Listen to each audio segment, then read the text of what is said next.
Hi, hello. How are we all doing? Hi, everybody. Hi. Hi, who's here? Let me see. I'm going to catch up with the chat, etc. If you haven't done the lab safety register check-in already, you probably should do it now, because otherwise I might not see that you're here. Hello, Coldright. Hello, Ginger Maximus. Hello, Ty. Hi, Lankuri. Hi, Starlin. Hi, Nuclear Saltwater. Hi, Racco. Hi, Calcium Compadre. Hi, Jeb Kerman. Hello. Thank you for the hydrate and posture check, Racco. I am, in fact, hydrated and postured correctly. Hi, Zerkia. Hello. Hi, Meriden Will. Hi, Astral. Hi. Hello. Thank you for dropping by. You do got to keep that streak. Very important. Hello, Sibos. Hi, Bobo. Hi, Justira. Hello. Hi, Alpha Hexagon. Hello. Hi, Flatulence Incarnate. I'm at work, so I'm going to be lurking. Shocking. Lingering, one could say, perhaps, like a fart. Tee-hee, I said a fart. Hee. Oh, this is not a good sign. Am I in a silly mood today? Uh-oh. And I hope that work's going well. Hi, Kami. Hi, Raxing. Hi, Yumadin. Hi, Gideonir. Hi, Yanis Phoenix. Hello. Hi. Alpha Hexagon, thank you so much for the 7 stream streak. Let's go. Thank you. Hello, Sango. Hi, Potter. Wait, Sango, I've not seen you in so long. Hi, how are you doing? Oh my gosh, how are you doing? It's been a while. How are you doing? And Potter, it's been a while since I've seen you check in as well, I think. How are you? I hope you're good. Hi, Flakia. Hello. Thank you so much for the 11 months. What the heck? Thank you so much. I really appreciate it. Thank you. That's almost a year. That's threatening. Almost a year-long contract. Exciting times. Hello, Kiori. Hi, Kiori. Hi, Gora Inge. Hi, Komi Belladonna. Hello. Hi, the little angry Korean woman. Hello. Hello, Yoavco. Hi, welcome in. Hi, Ghost Hardware. Hello. Going into a meeting to yell at customers for being dumb. That's my favorite kind of meeting. Mr. V theorem application. No, I'm sorry. What the heck? Thank you so much for the 32 months. That's wild. How are you doing? It's been a while. I hope you're good. Welcome. Thank you so much. I appreciate it so much. How are you doing? I hope you're good. Hello, Savitar. Hi. Thank you for the lurk. Enjoy your lurk. Hi, Spidooey. Hi. Hi, Say So Licensing Committee. Welcome back. Hello. Let's see. Yeah. Hi, everybody. I think that's everyone. You can continue to do your check-ins if you arrive late, shaking my SMH. When's the next applications coming up? I don't know. I'm not really involved in the vTheorem applications anymore because I am an emeritus member. What it means? It's a good question. Basically, I'm the retired professor that keeps turning up to get lunch. You can't get rid of me. I keep turning up. This is it. I'm technically not a member anymore, but I just keep turning up as a founding member. I believe this is my right. And hi, Jedi Cyberpunk. Hello. How are you doing? I hope you're good. I saw your cameo in a YouTube video the other day. It was great. I had a cameo in a YouTube video? Which one? Was it one of Fi's? I know I did a cameo in one of Fi's videos. I'm trying to remember if I've done any others. Oh, I don't remember what I've done. I was Fi's. Yeah, that's a good video. I do believe I was a niche internet micro celebrity. Just for a minute. I think I did a really bad accent though. Like I was trying to do like a Cockney investigator accent, and it did not go very well. I think I think it did. It was something. It was really something. Yeah. I'm great. I'm glad to hear it. I'm doing pretty good myself. I'm feeling pretty good. Although I had a weird day today. I had to go and give myself for research purposes. I had to they took my fluids. They took my blood. The vampires got me again. Yes. I donated myself to science, exactly. The vampires took my blood and they're gonna do research on it. They're gonna do genetic testing on me and stuff. I'm going to be on another open data set again because I'm a little freak. Yeah, that was fun though. The person that took my blood, my blood was very nice and asked me many questions about my PhD. So that was fun. Yeah, that was fun. Yoavco, thank you so much for the 3-stream streak. Thank you so much. I was like, I know that voice. Yes, I do turn up in things occasionally. Very rarely, but occasionally I do turn up in things. I may be turning up in more places, perhaps. Yes, sometimes I in fact turn up in places. Yes. I'll tell you more about the places where I may be turning up potentially when they are more officially confirmed. Are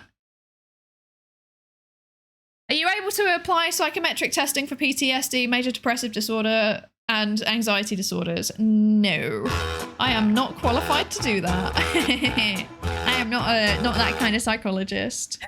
Spectre Anomaly, hi, thank you so much for the raid. Hi, raiders. Hi, I don't know, Bonehead. Hi, welcome in. Welcome. How are you doing? Thank you so much for the raid, Spectral. Thank you. How was your stream? What were you up to? I hope it was good. Hello, raiders. My name is Psydere. I'm a research psychologist. That's my job. I have a PhD, allegedly, perhaps. And I am using it for good, ? There's a form in the pinned comment thing where you can ask your questions and I will mayhaps answer them. Maybe if I feel like it. If we finish yapping and I eventually get to the structured yapping, perhaps maybe I'll answer the questions. Getting progress done on art. Let's go. I love that. What art were you doing? I love being in the Skinner box. You should be enjoying the Skinner box. It's set up so that it's conditioning you to enjoy it, actually. Yes. A lot of scabs. That's so fun. I love that. Please make sure that you have done exercises so that your wrist does not get injured in any way due to the repetitive strain. This is normally I'm like, yeah, get up and stretch your legs and stuff. You should do that, but also do your wrist exercises. This is equally important. Oh, you did? Yeah, let's go. We love being, what's the word? Healthy? Is that the right? I don't know what I'm talking about today. I don't know what I'm talking about. But yeah, thank you so much for the raid. Yeah, if you need to get up, stretch your legs, get some food, water, etc., please absolutely do. Otherwise, you are more than welcome to stick around. I like having you here. It's always nice to have you here. I also have you can see me scuff answering the questions. I'm scuff talking today. I can't even talk. Yeah, I've literally just recorded something, okay? I just recorded a video. A short video that's going to be appearing in a place. Perhaps it is something that I have recorded for an event that may or may not be happening, that somebody may or may not have left a comment about in chat earlier, which I saw, but I did not acknowledge when I saw it.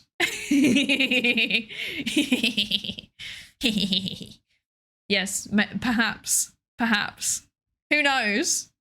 Also, hello Ulamini, Schnapak, and CDM, and also Spectral Anomaly. Thank you for the lab safety race to check in. Thank you. And Zacko VT, welcome in. Hello. How are you doing? I hope you're good. Let's see, where was I at? Let me see where we're at.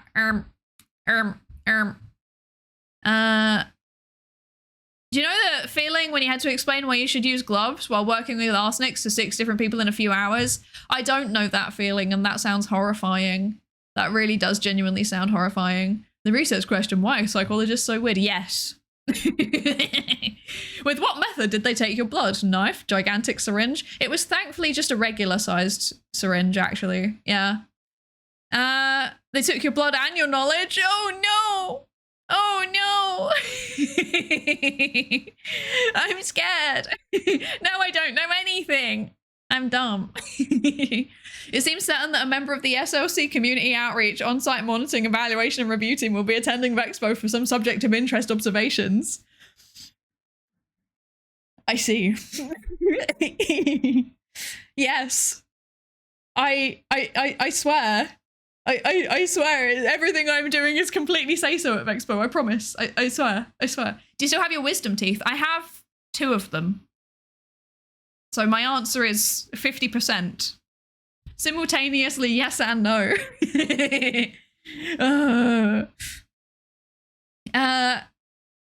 Okay, I'm catching up. Sophia can now play legally distinct Wordle and chess. That's exciting. That's so exciting. Oh my gosh. That's exciting. About to psychoanalyze Princess Bubblegum. She needs it though. She needs it. Speaking of conditioning, I'm reading through a new neuroscience preprint on bioRxiv about cortisol basal ganglia loops for embodied reinforcement learning in macaws. It's fascinating. I know nothing about like animal behaviorism research. It scares me, frankly. Yeah. I feel like I should read some of these kinds of things at some point, and then I just never do. Doctor didn't let me do exercise until I do an MRI scheduled for Friday. I'm also having an MRI soon. My MRI that got cancelled got rescheduled. Yeah! Yippee. I think you're getting yours before me. So, yeah. Also, hi, hello. She's streaming, I know. Welcome in. How are you doing? I hope you're good.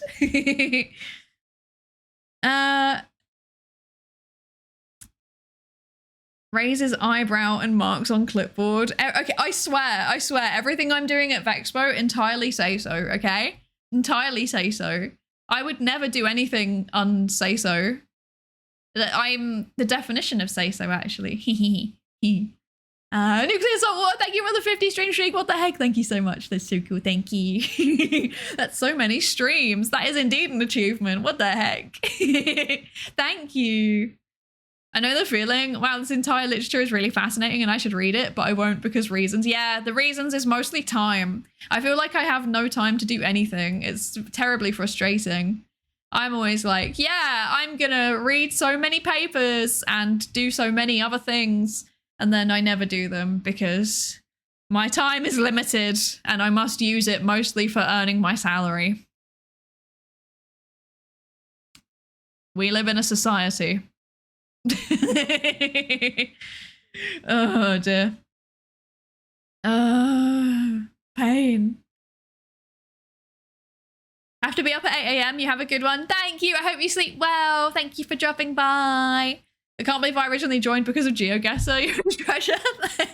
Thank you.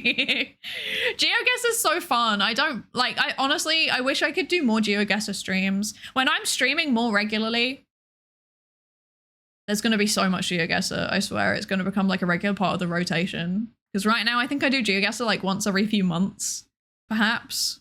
Maybe once a month. I wish to do more. I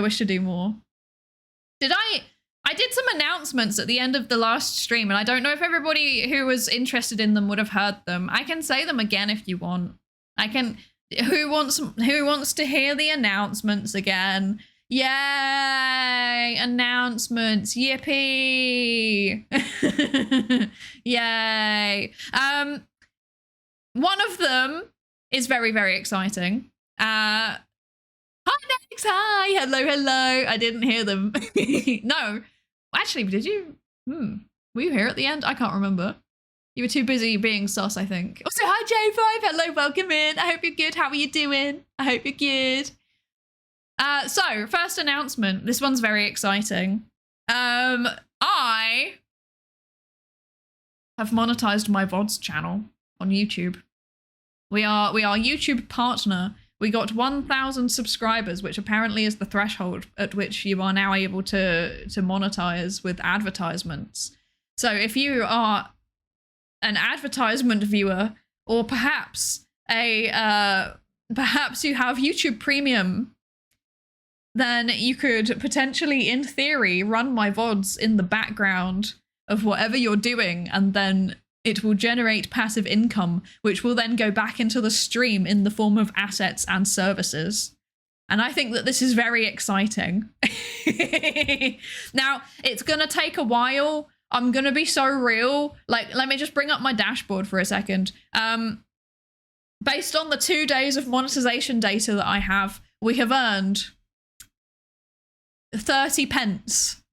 30 British pence, which I don't know what that is. Hang on, wait. So for the euro users, that is about 35 cents. And for the US dollar users, that's about 40 cents. So as you can see, we have a bit of a way to go before we can afford much more than a Freddo. However, the concept is there.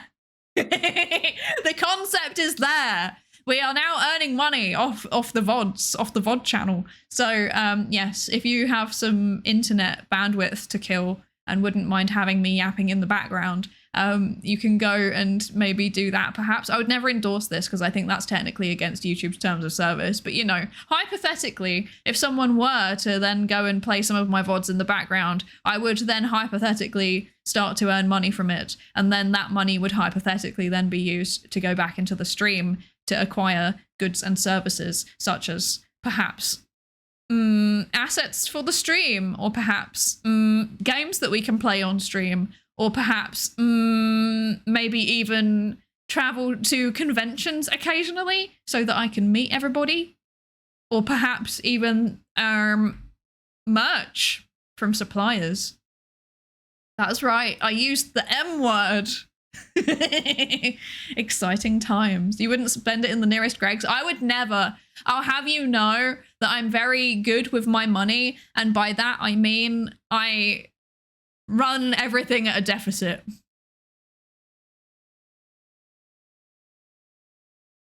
But if hypothetically I were to be a full-time content creator, I would be running not at a deficit probably, and maybe I would even set aside 30% for my taxes. By the way, if you make any kind of content and you're earning money from it, you should set aside 20 to 30% for your taxes.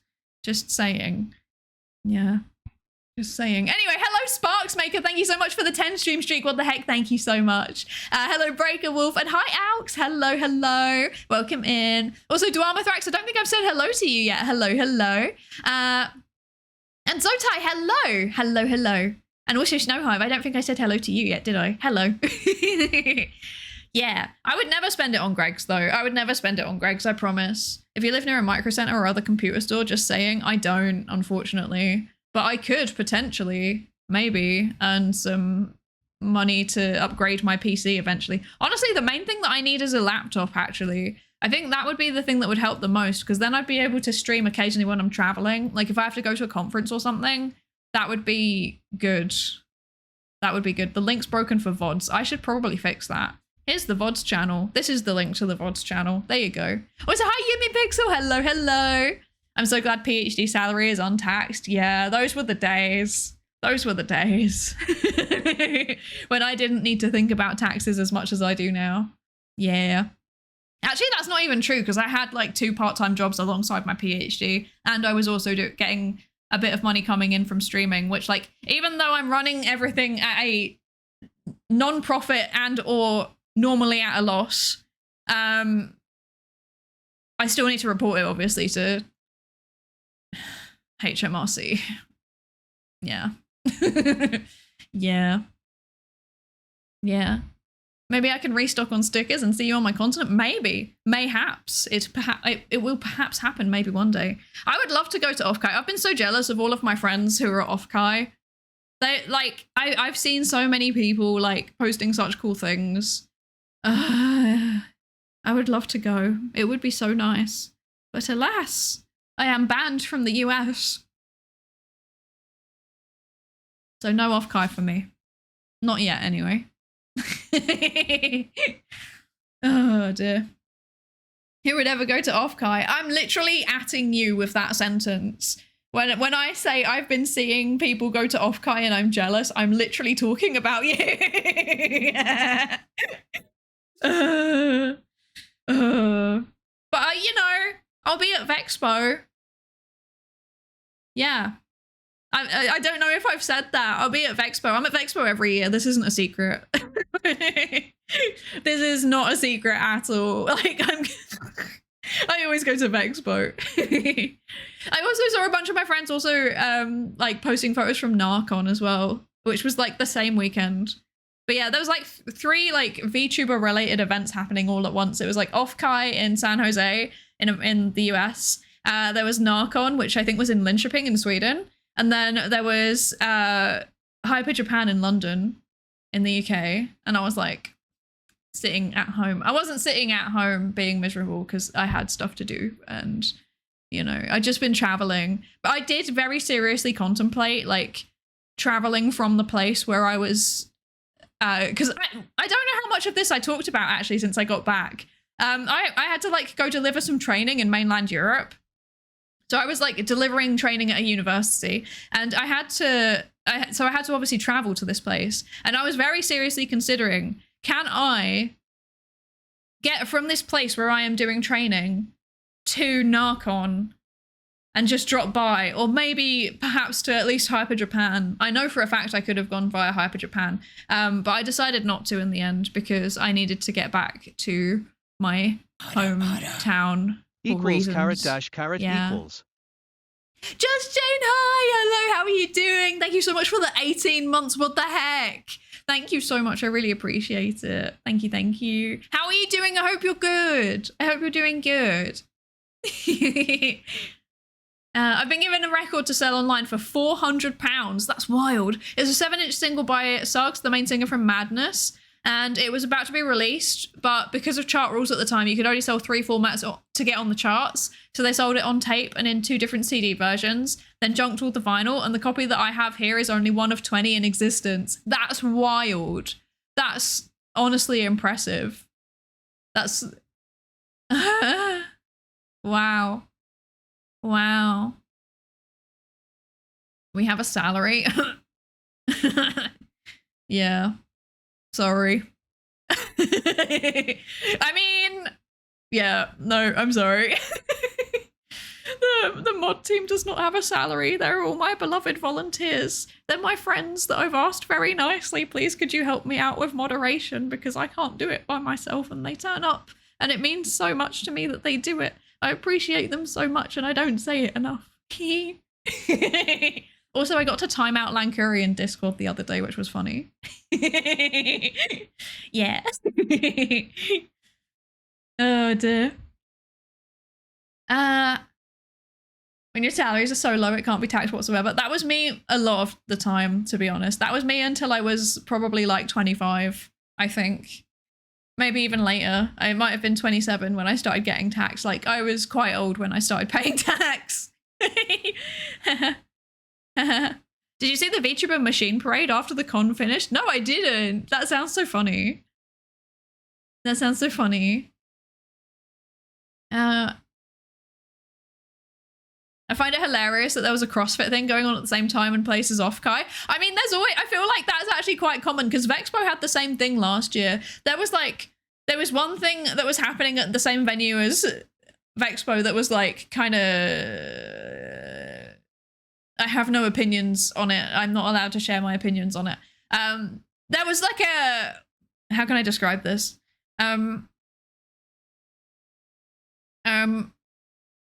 Basically there was like a trade show happening at the same time and they were just selling loads of random tat. So like, it was like Vexpo in one hall and then the next hall over it was like scented candles. It was really random. It was so random. Also, hi Perry. Hello, hello. Thank you for the lab safety racer check-in. Hello, that red panda as well. Hello, hello. And thank you for the hydrate, Schnapak. Thank you. I will hydrate. And being paid an appreciation speech about us. It's true. I'm paying you with my eternal gratitude. Yes. Yes, yes. Yeah, volunteering means no taxes. Exactly. I know someone that just mods their frequent chatters without asking. I always ask. I feel like it's a lot of pressure. I mod people who like are around a lot and I know I can trust. That's like the measure is like, do I have a vague idea of who they are as a person? Have I spoken to them in voice chat multiple times? Do they seem to be good at making decisions? If yes to all of the above, then yes, congratulations, you're a mod. But I think, to be honest, I think I probably will actually open applications soon.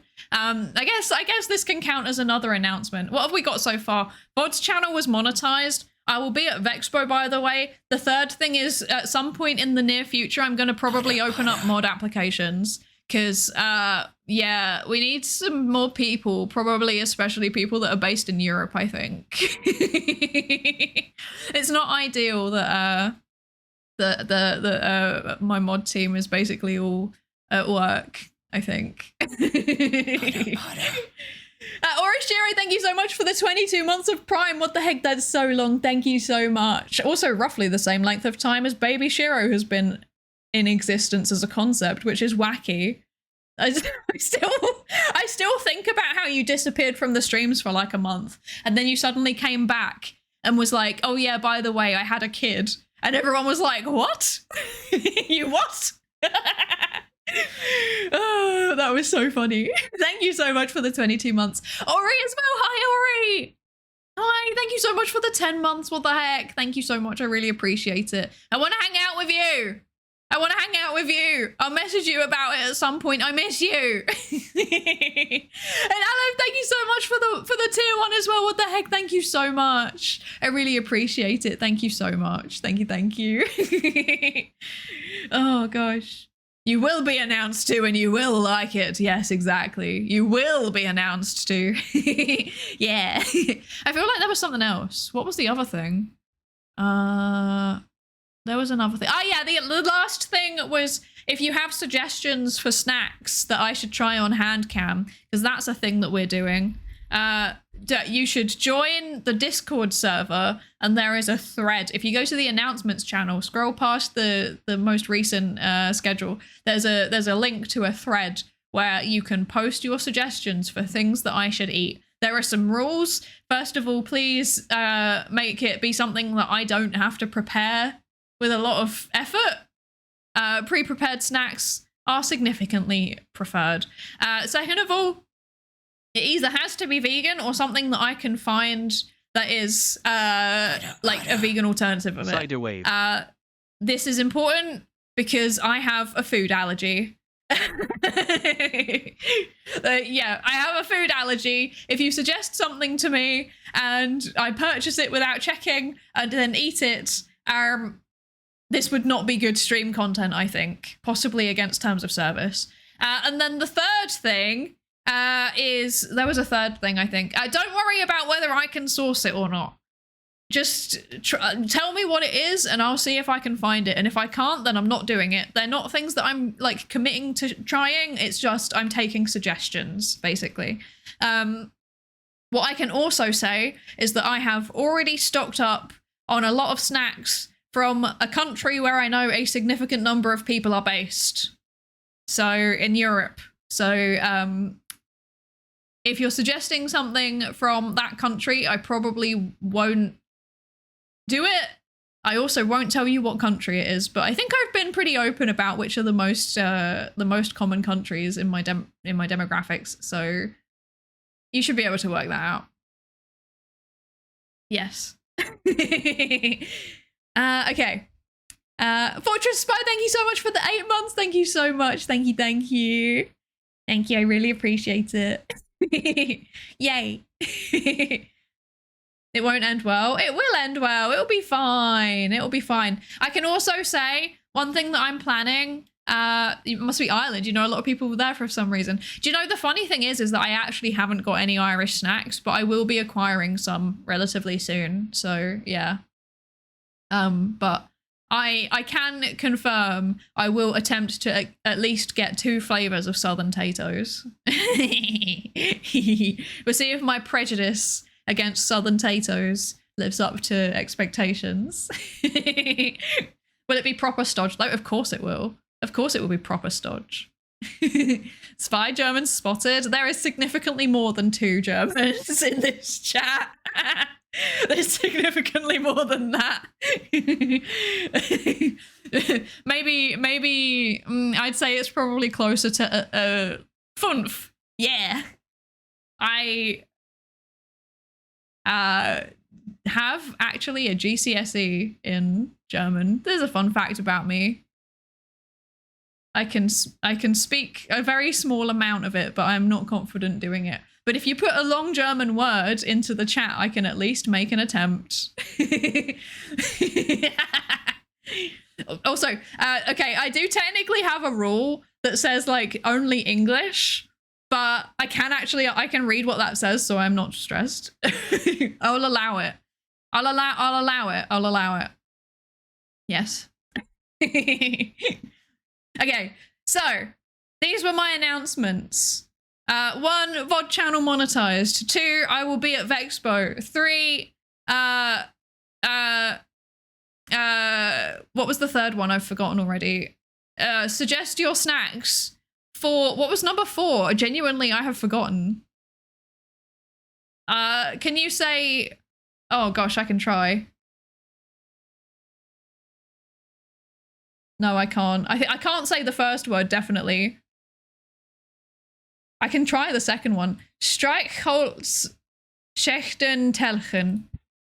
How did I do? Was that bad? That was probably bad. I haven't spoken German in a very long time. Mod apps, that was the one. Thank you. Yes, the last one is that I will be opening mod applications. Yes, yes. Yeah. Yeah, watch the VODs on YouTube. Started out good, ended kind of yeah, that's because I got less confident as I continued. You're brave for even trying. Thank you. Thank you. I can attempt long words in 4 languages. None of them I'm confident having a conversation in, but like if people are speaking at me, sometimes I can kind of process what they're saying, you know. One of them is unfortunately French. One of them is German. One of them's Japanese, because of course I'm a weeb. And the last one is a secret, but you probably know it. I don't think I particularly hide what the last one is. I don't know why I hide it. Why am I always so mysterious about the 4th one? It's Polish. That was one of my things in the Among Us the other day, wasn't it? Was my 2 truths and a lie. The truth is that I do have qualifications in French, German, Polish, and Japanese, and I'm not confident speaking any of them. Yeah, this is true. Hi Hunter, hello, thank you for the lab safety race to check in. Welcome in. I hope you're good. I'm doing that thing where I'm yapping a lot and I haven't answered any questions again. My room is very warm. It's 27 degrees. It's not that warm outside. My room is just heating up because I have been recording stuff all day. Yeah. Multilingual lurker, let's go. Yeah. Esperanto? No, I don't really, so like out of the 4 languages that I have those qualifications in, the one that I'm the least confident in is French. And there's 2 reasons for that. One of them is because I did that GCSE when I was 15 and I cheated a big chunk of the course. I'm not saying necessarily that I cheated on the exam itself. I would never admit to such a thing and I would never endorse such a thing. But, you know, French is a very difficult language and it's also my least favorite language. If like, well, at least definitely out of the romance languages. I'm sorry for any French people in chat. Your language, I hate it. Like, out of the romance languages, it's my least favorite. So, I'm sorry. But I was just not motivated to learn it at all. If I'd have been doing Spanish instead, maybe I would have been a bit more interested. But even then, like, I'm just kind of on Spanish as well. I liked German as a language. I like Germanic languages in general. So yeah, and then I liked Japanese. I was very motivated to learn Japanese.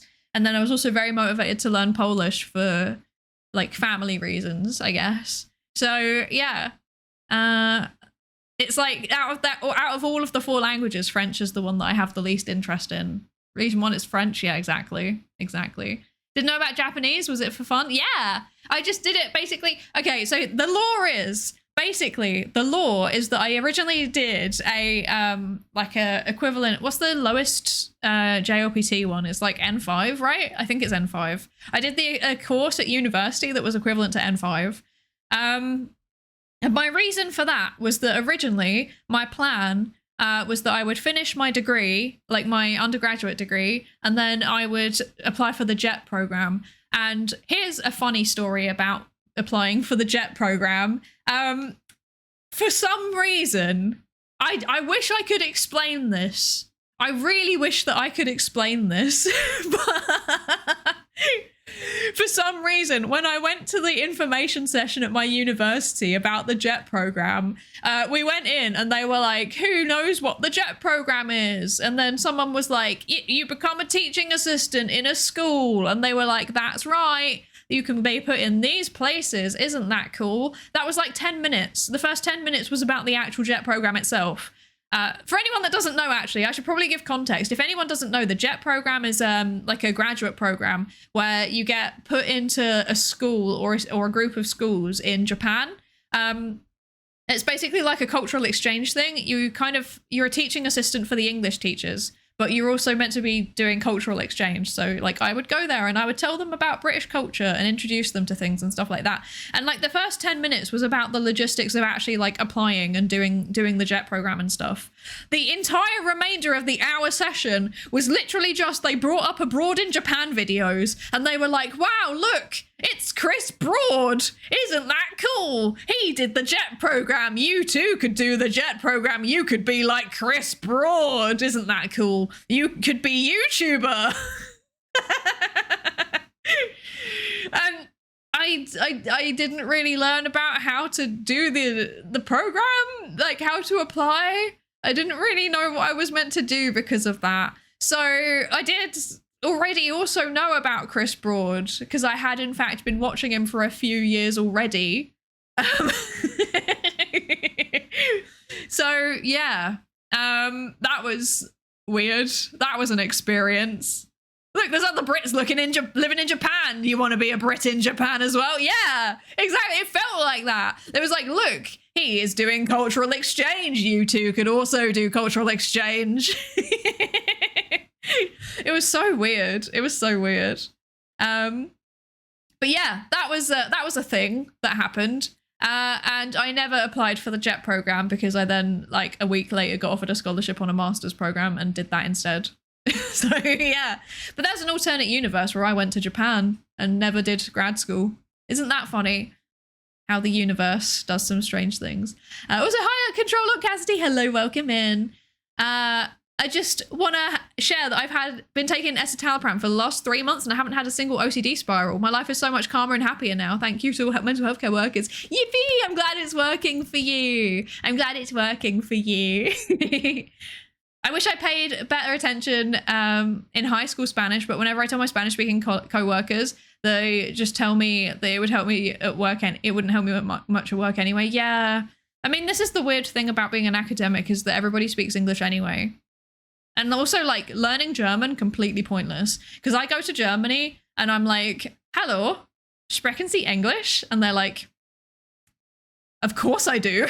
And I'm like, okay, there's no need for that behavior. Hi, Dania. Hello, hello. How are you doing? I miss you. I hope you're doing good. The JET program, we know why you're here. Yeah, we know why you're here. It's because you're a weeb. It's because you're a weeb and you want to live in Japan. Yeah. So embarrassing when they just speak English back at you. I know. I think the worst one that happened to me, I went to Germany as a GCSE student to go and like practice German. And I went to Starbucks because I thought I can order a coffee in Starbucks and they will maybe tolerate it. And then I went in and I was like, hello, kann ich? And then he cut me off and he was like, I speak English, by the way, and I think it would be easier for both of us if we just speak English. And my little teenage brain was like, oh, okay, I guess I will never speak German again then. Goodbye. So that's why I don't speak German. It's because they bullied me when I was a teenager and I still hold a grudge. And by hold a grudge, I mean I still hold that anxiety deep in my heart and I will never, ever address it. Anyway, moving on. German only helps in part of Germany. Go to the south and your German wouldn't help you at all. Honestly, yeah. Like, yeah. This is overwhelmingly my experience. I speak a bit of English, proceeds to correct your grammar. Yeah. This is my experience. Yes. My weird psychology question is, where do you see the next big advancements in the field of psychology to be? Ooh, that's a good question. I don't know. I'm thinking, and there's like nothing that's immediately coming to mind. I'm actually going to copy this onto the thing. I'm putting this as the question that we're answering. Why do I keep opening the spice bag? No, stop it. This is a professional stream. I know what I'm doing, I swear. Okay. We got this. We got this. We got this. Okay. I know what I'm doing. Okay. Again?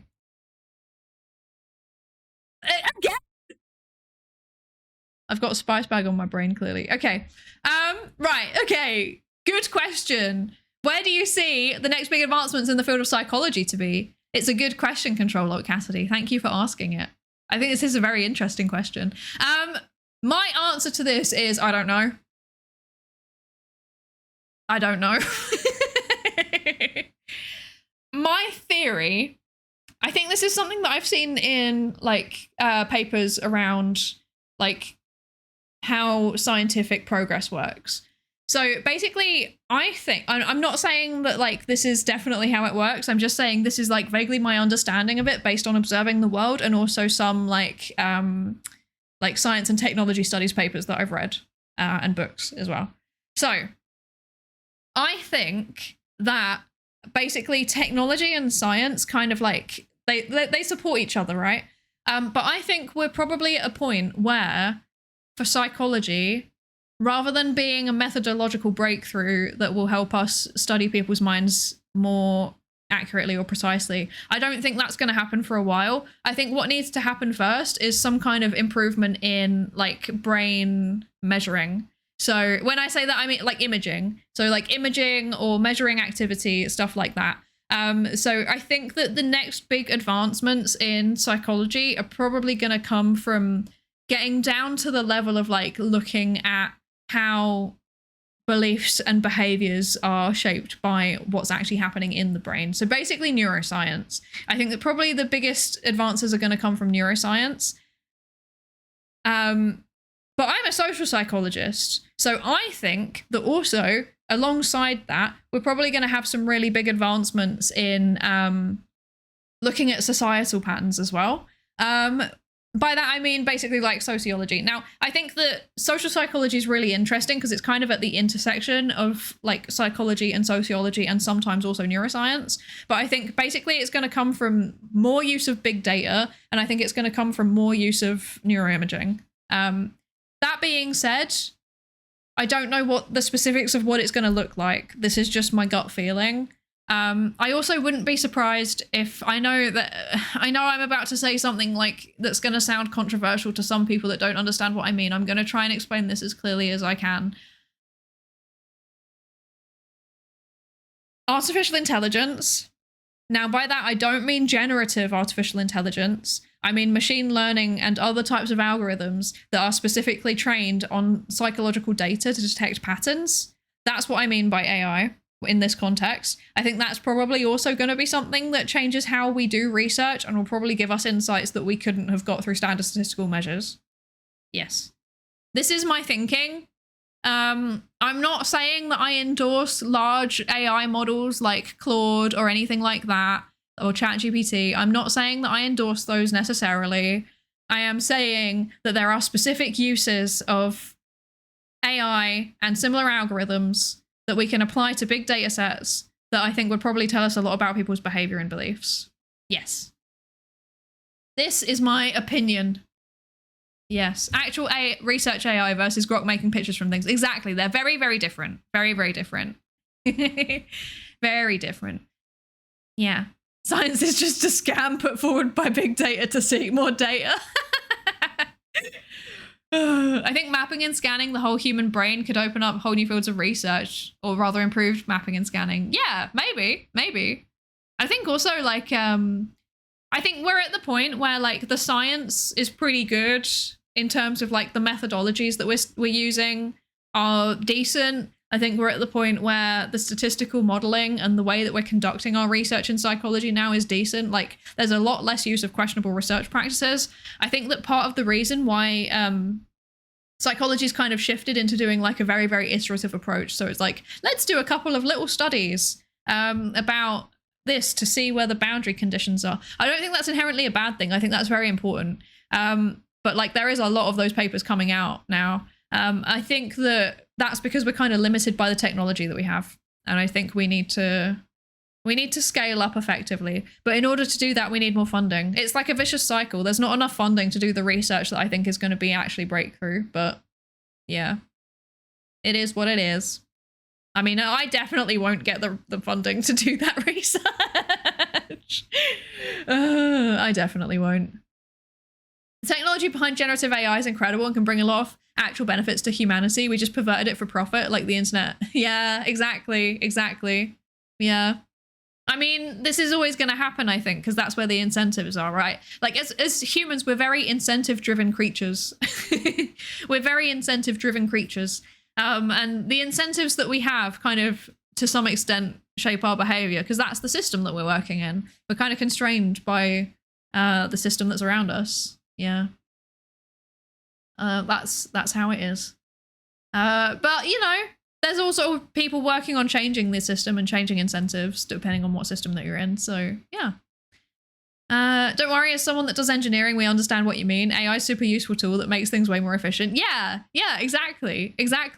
Like, it can be used in so many good ways, but I think that the way that people see it regularly is not great a lot of the time. You know, like the AI generated emails and the scam calls and the horrible AI generated imagery and stuff like that, you know, all of these things, not good, not good.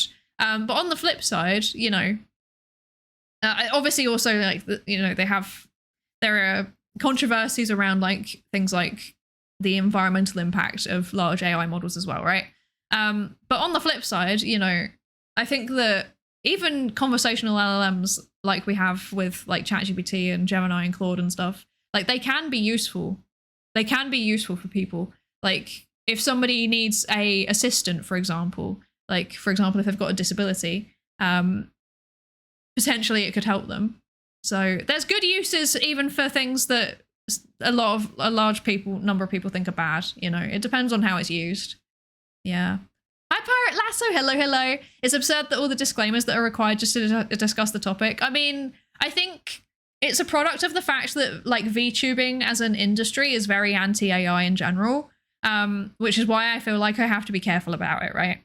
I feel like if I'm having a conversation about AI not in a VTubing context, I am probably a little less putting qualifiers on it. But I think that's because a lot of people I work with kind of already understand the nuances, right? And that being said, I do think that it's really interesting the way that AI has been effectively politicized. Like there's polarization of how people think about it.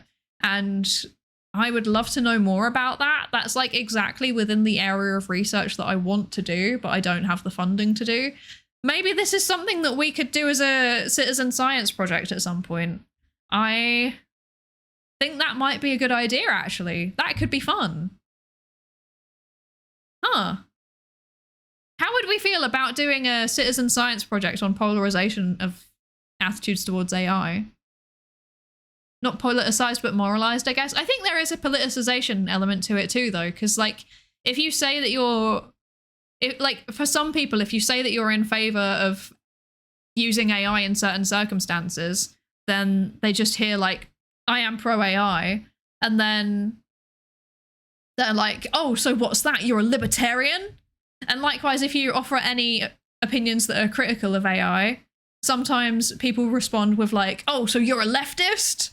So it's definitely politicized as well as moralized. Yeah. AI in arts and entertainment is super polarized. Yeah, it really is. It really is. And I can understand it. There's like the immediate risk of people, especially people like you know, using it in place of like illustrators or graphic designers. Like, I do understand it.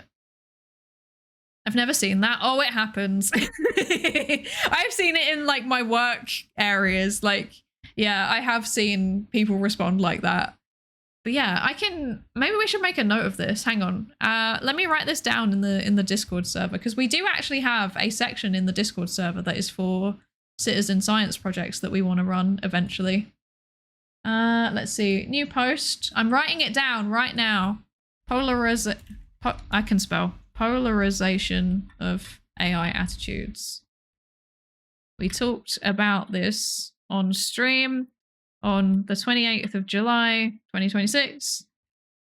Put your thoughts on the topic here. There you go. There's now a thread.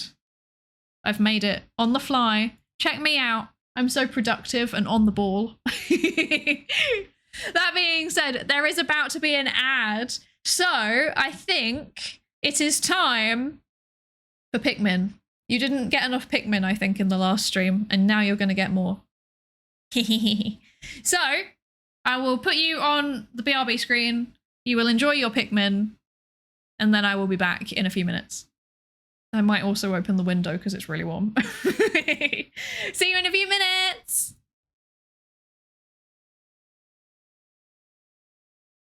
Pikmin 4 and 5, Pikmin 6, Pikmin 7, Pikmin 18 million and 11, Pikmin 3 Deluxe and hey Pikmin, new centrifuge to put Pikmin in. Pikmin in your membrane, that's called Pikmin blot. Old Pikmin theorem that scientists forgot. New mechanics, quantum Pikmin.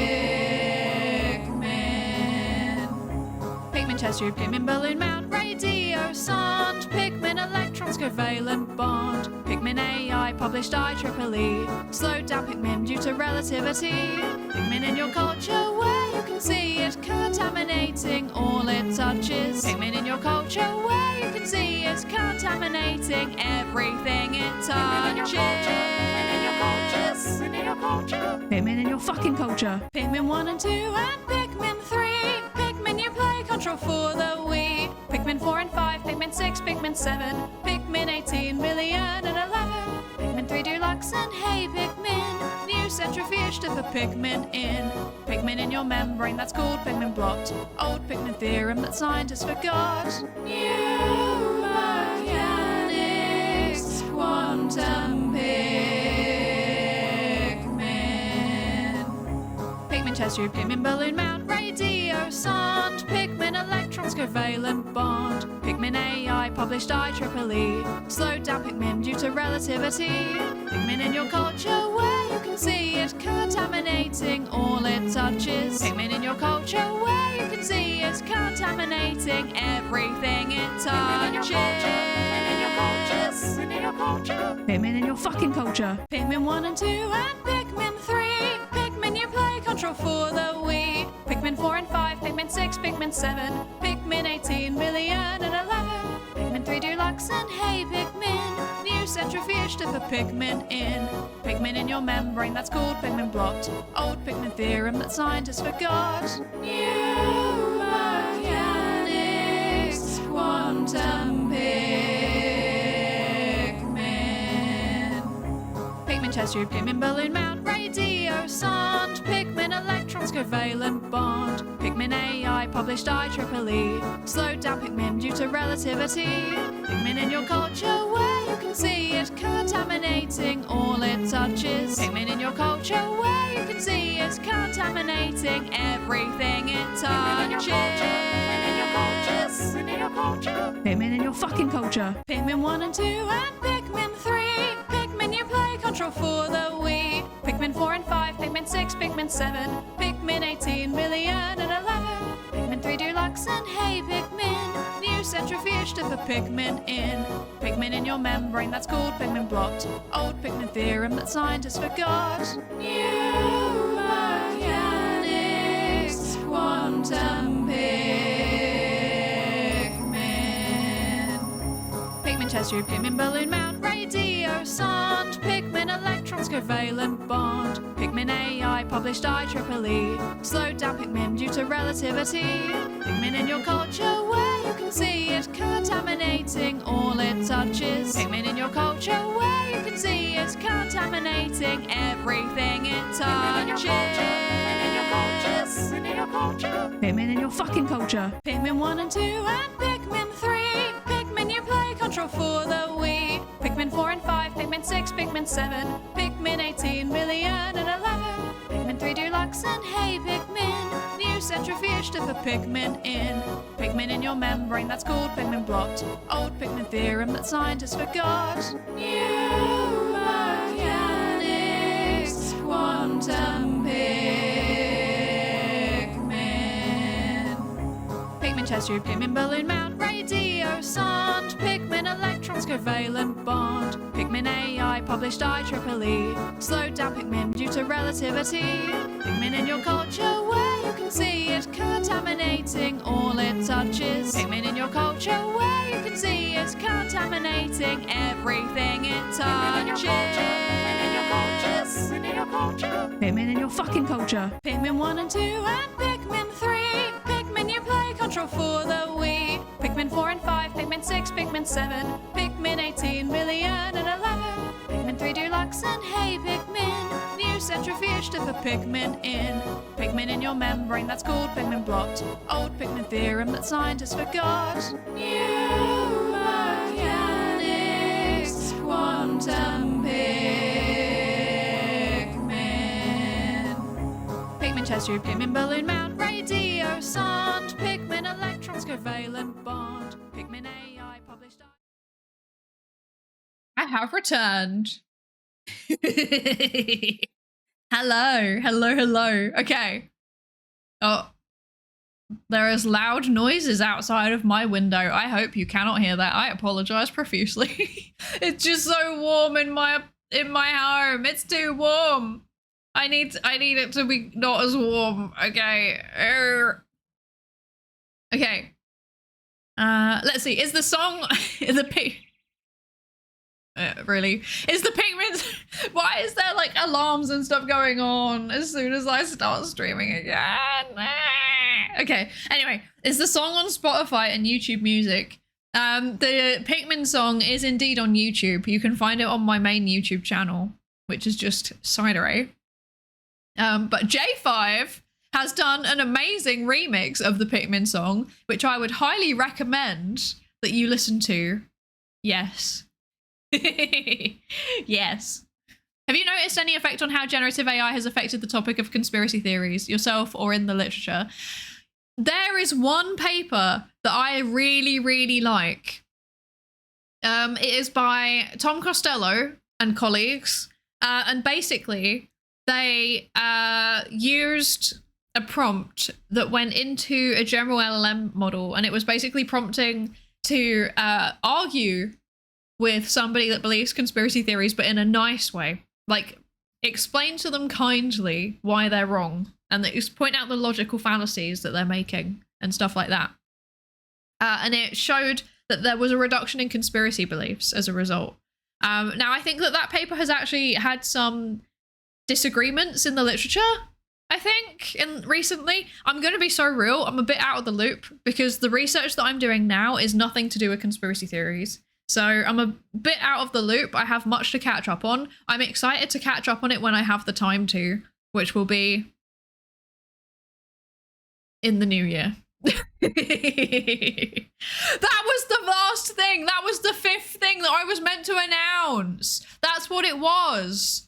Which is that I am going to be streaming more and making content more in the new year. This is now guaranteed and locked in. I'm going to be, doing more content. I'm going to be streaming more regularly. I'm going to be making more videos.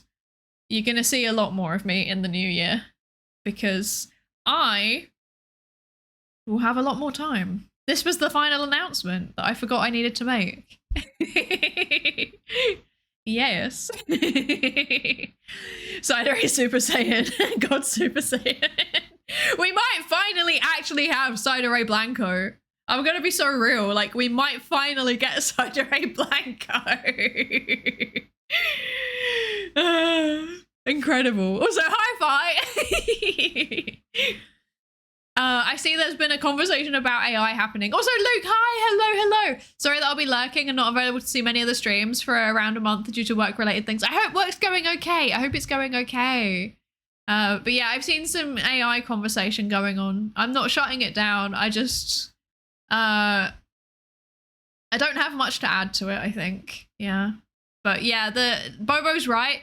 So Bobo said, not in the literature, but in policing and tracking hate groups and deploying it, allowing the generation of misinformation and reach to increase astronomically from what I saw a decade ago. So yeah, Bobo is right. There is a lot of automated misinformation happening now, or rather, at that point, it becomes automated disinformation because it is being shared on purpose to give people false information. Yeah, there is a lot of that happening. You have to be careful about what you see online. Aside from that, I know that papers in general have been affected by AI slop in the sense of, like, unfortunately, some researchers in the quest to publish lest they perish are just putting out a bunch of papers that are a bit incoherent, and I'm sure that's affecting the conspiracy theories literature as well. But yeah, those are what I can think of off the top of my head, to be honest. Yes. Yes. Okay, let's have a look at what else there are in terms of questions. Let's see. I'm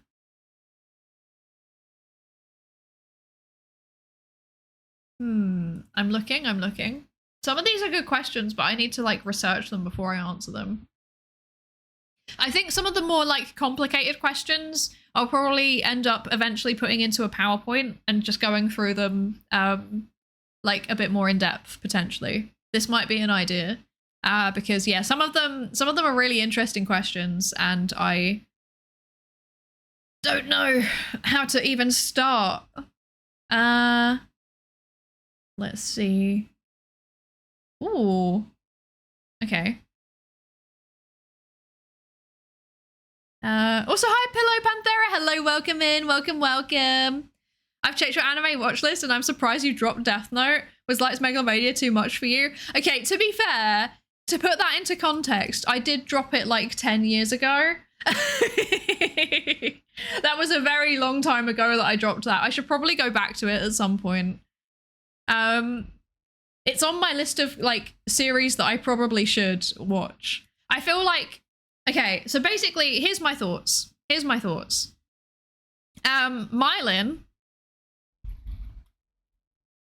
Wait, I have a command for this.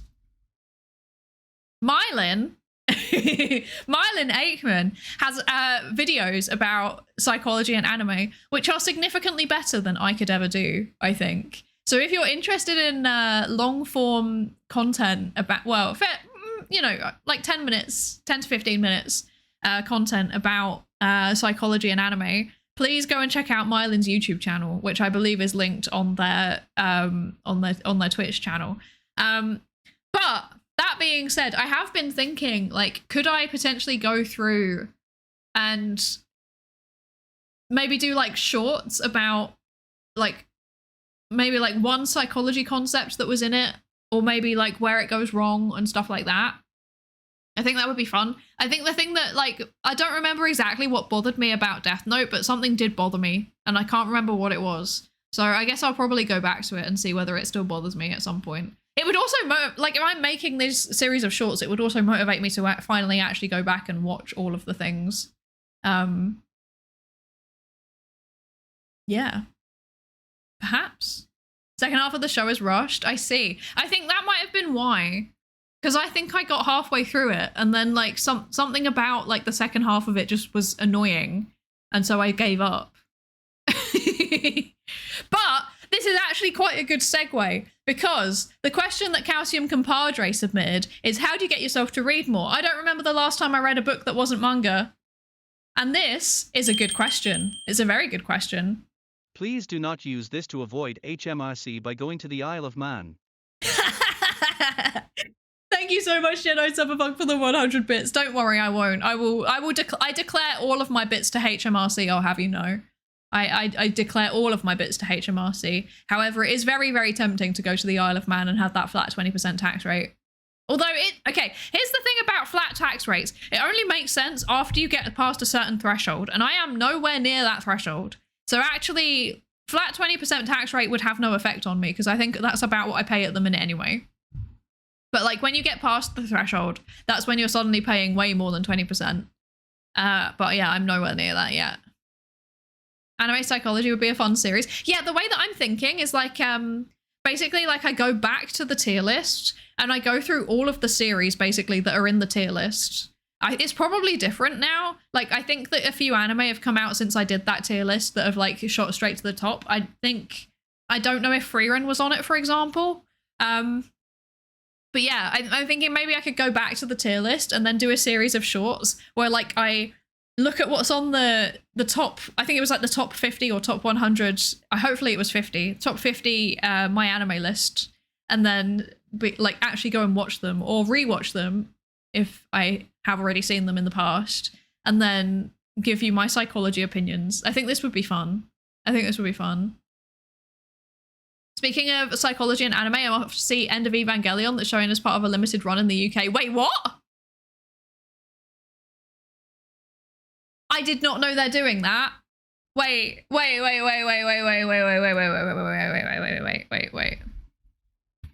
Wait a second.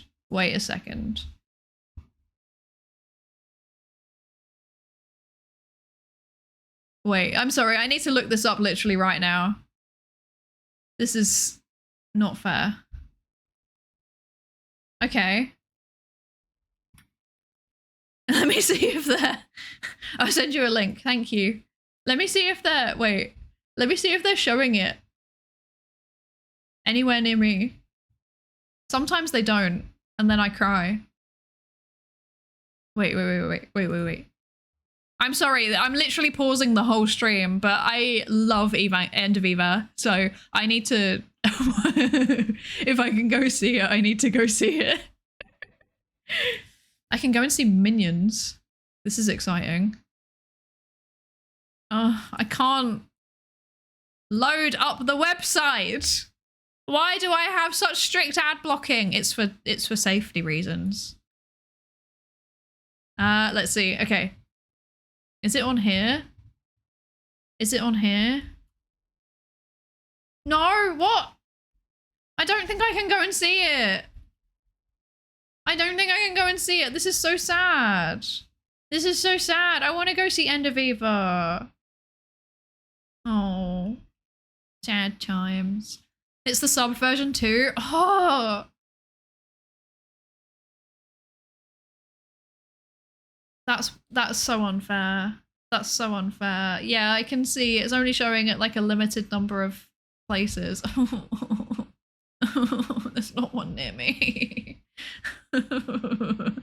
Cry.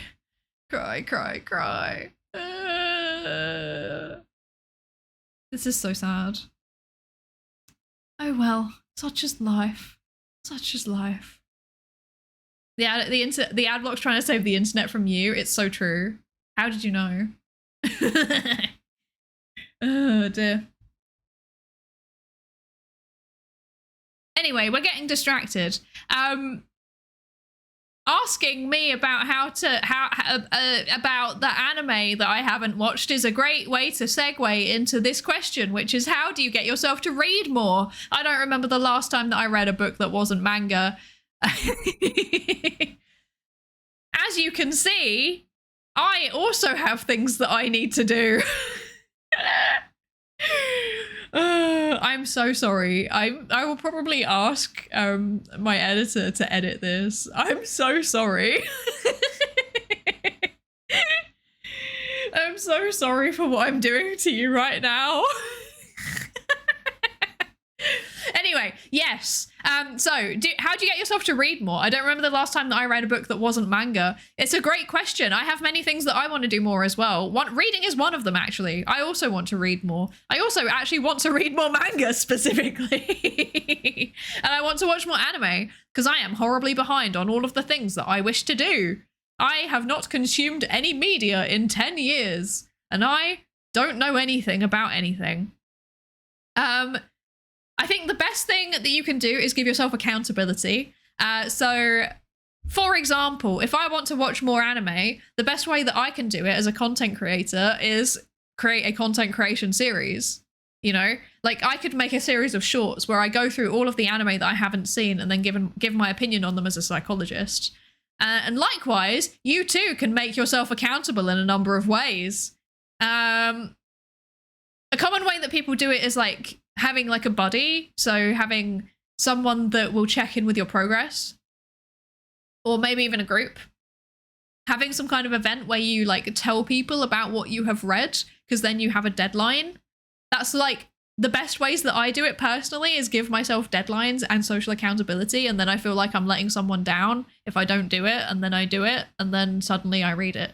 I can think of like literally an example. I have read this year, I have read like a hefty, like I think it was like 500-page book on the basis of a recommendation from someone. And I was like, well, now I want to read it because I've received a recommendation, but also I want to be able to tell them that I've read it, you know? Yeah. I just let people down. You can change that. You can change that by doing things. And imagine how good you'll feel if you say that you're going to do something and then you actually do it. Honestly, like if you really want accountability, you could use the lab Discord server.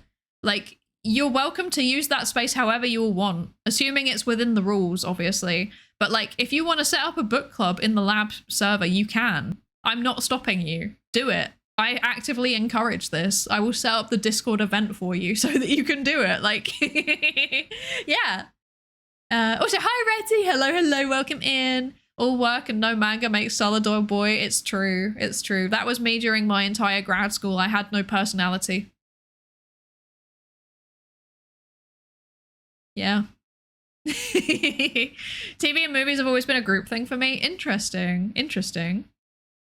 Yeah, I like watching things with another person as well. If I'm watching something on my own, weirdly, anime is the exception to this rule. Anime I prefer to watch on my own, unless it's a movie, in which case I'm happy to go and watch it with other people. But like, yeah, like TV series and movies, especially movies, I don't like watching them on my own. And I think this is part of the reason why I haven't seen a lot of things, is because I don't like doing it on my own unless I go to the cinema physically.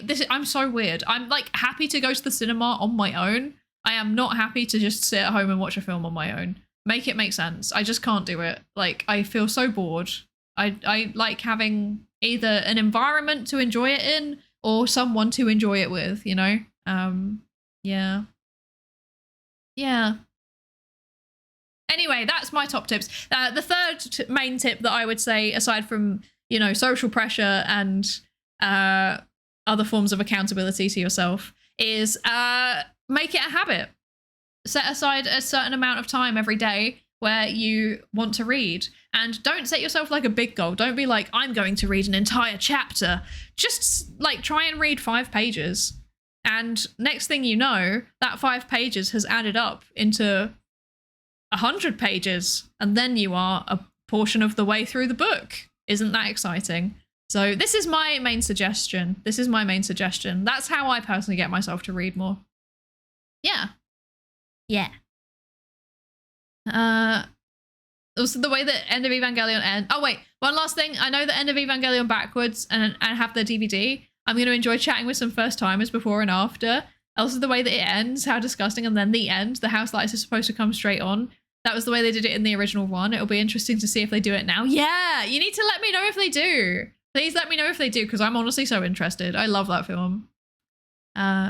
First and foremost would be an interesting book you'd be excited to read, since they like reading manga. There are several series that started out as a light novel, Bakemonogatari, for example. Yeah, this is a good example. Yeah, you're right. I mean, one of the things that has eased me back into reading is actually reading the light novel for a certain magical index. I'm on the first one. I'm about halfway through it. Weirdly, I keep finishing every other book that I'm reading before that one. I don't know why that's happening. But yeah, tying it into something that you're like deeply, genuinely interested in. So the 2 books that I'm reading at the minute are, I'm actually reading 4 books, saying that, on the go, because I'm weird and like having multiple books on the go. I kind of like jump between them depending on how I feel. But like one of them is The Last Wish, like the one that inspired The Witcher. And then the other one that I'm reading is, Certain Magical Index, Volume 1. And then I'm also reading one called Altered State by Matthew Collins. And I'm reading one that is depressing. Yes. I have many books on the go. But, like, you don't have to do that. You don't have to do that. You can have one book on the go if that works better for you. You can have many books on the go if that works better for you. I like jump between things like a little weirdo, so that's why I have multiple. Yeah. This is my suggestions. Yes. Also, hello, Kit Creates, PNG, hello, welcome in, hello, hi, Otaku, hi, hello, how are you doing? I hope you're good. Congratulations on being partner, well done. And Ice Cream, hello, welcome in, welcome.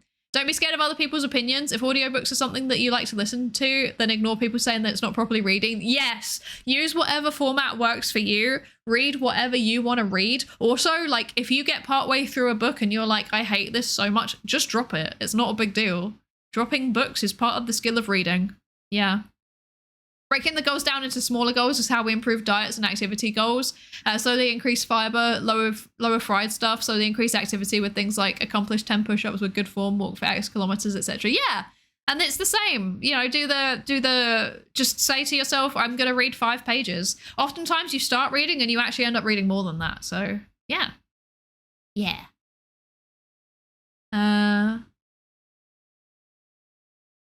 Monogatari is one of my favorite series and easily one of the most difficult series to recommend. That's so real. Fume, hello. Thank you so much for the raid. What the heck? Welcome in, raiders. Hello. Thank you so much for the raid. Hi, my name's Psydere. I'm a research psychologist. That's my job. And I am answering questions about psychology. Some of them are about research. And some of them are just kind of like vague life questions, I guess. This kind of comes down to more like a study skill question, I think, maybe, perhaps. I'm not sure. But yeah, we do science here. And sometimes I also game. How was your stream? How are you doing? What were you up to today? Thank you so much for the raid. I really appreciate it. Thank you. And welcome in Adam Cochrane. Hello, welcome in. Welcome. Hello also Torgamus. Hi. Hello. And Dr. Alexander Clark, hello, welcome in. How are you doing? I hope you're good. Yeah. And Rainwater, oh my god, hi Rain. Hi, how are you doing? It's been so long. How are you doing? I hope you're good. Right, everybody, Rainwater was like one of the first people that I ever raided, and whoever raided into me, like this is like OG streamer mutual. That's wild. I'm so glad that you're still around. How are you doing? You're doing great. Yay! That makes me happy.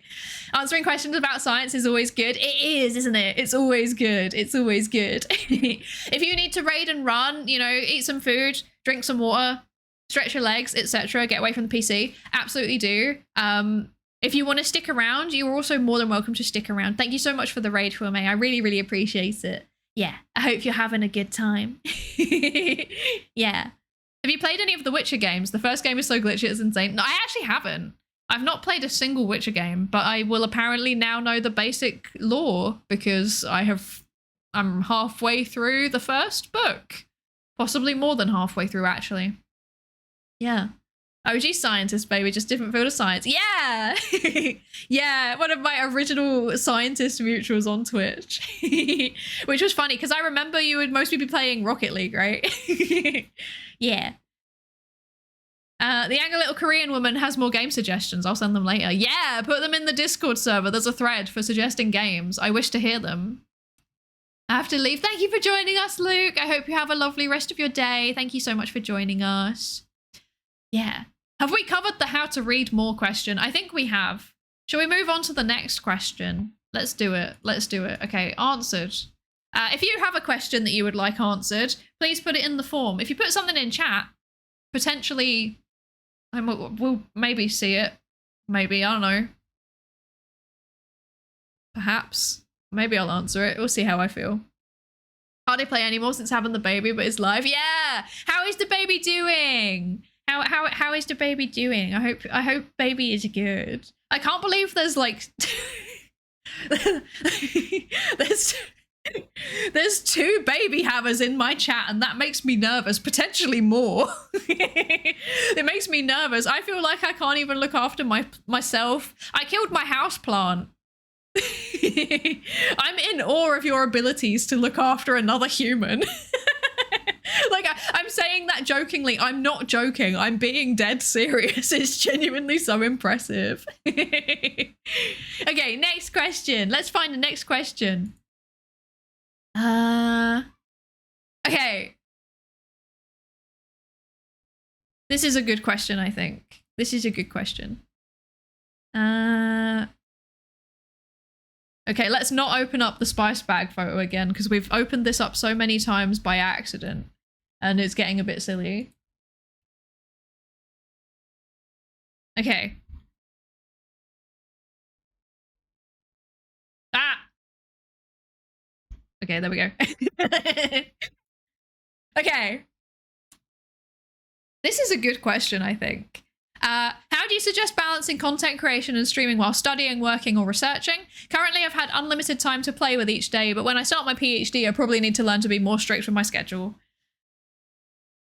I am simultaneously the right person to ask about this, and also the worst possible question to ask about this. Thank you for the question, Yumi.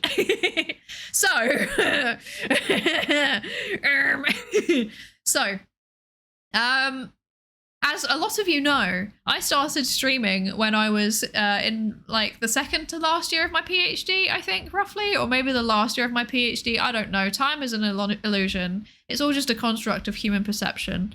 I was doing my PhD and also streaming and also working a job. And then so that was 2023. And then in 2024, I was streaming and doing my PhD write-up and also working a job. And then in 2025, I was working a full-time job and also streaming and also finishing my thesis. I was writing chunks of it and also doing thesis corrections. And now, in 2026, I am working a full-time job and streaming, and I've finished my PhD. So, I am definitely qualified to talk about balancing time. But also, I've done a really bad job of it, if I'm being honest. I think part of the reason why my PhD took longer than it should have was because I was working and doing content alongside my PhD when I shouldn't have been. But I kind of didn't have a choice because I kind of needed to earn money to pay my rent. So, you know, this is one of those things where, like, the way that you balance it is going to be very dependent on you and how you do things as a person and your needs and whether you need to pay your rent. Yeah, I didn't have a choice. I had to pay my rent.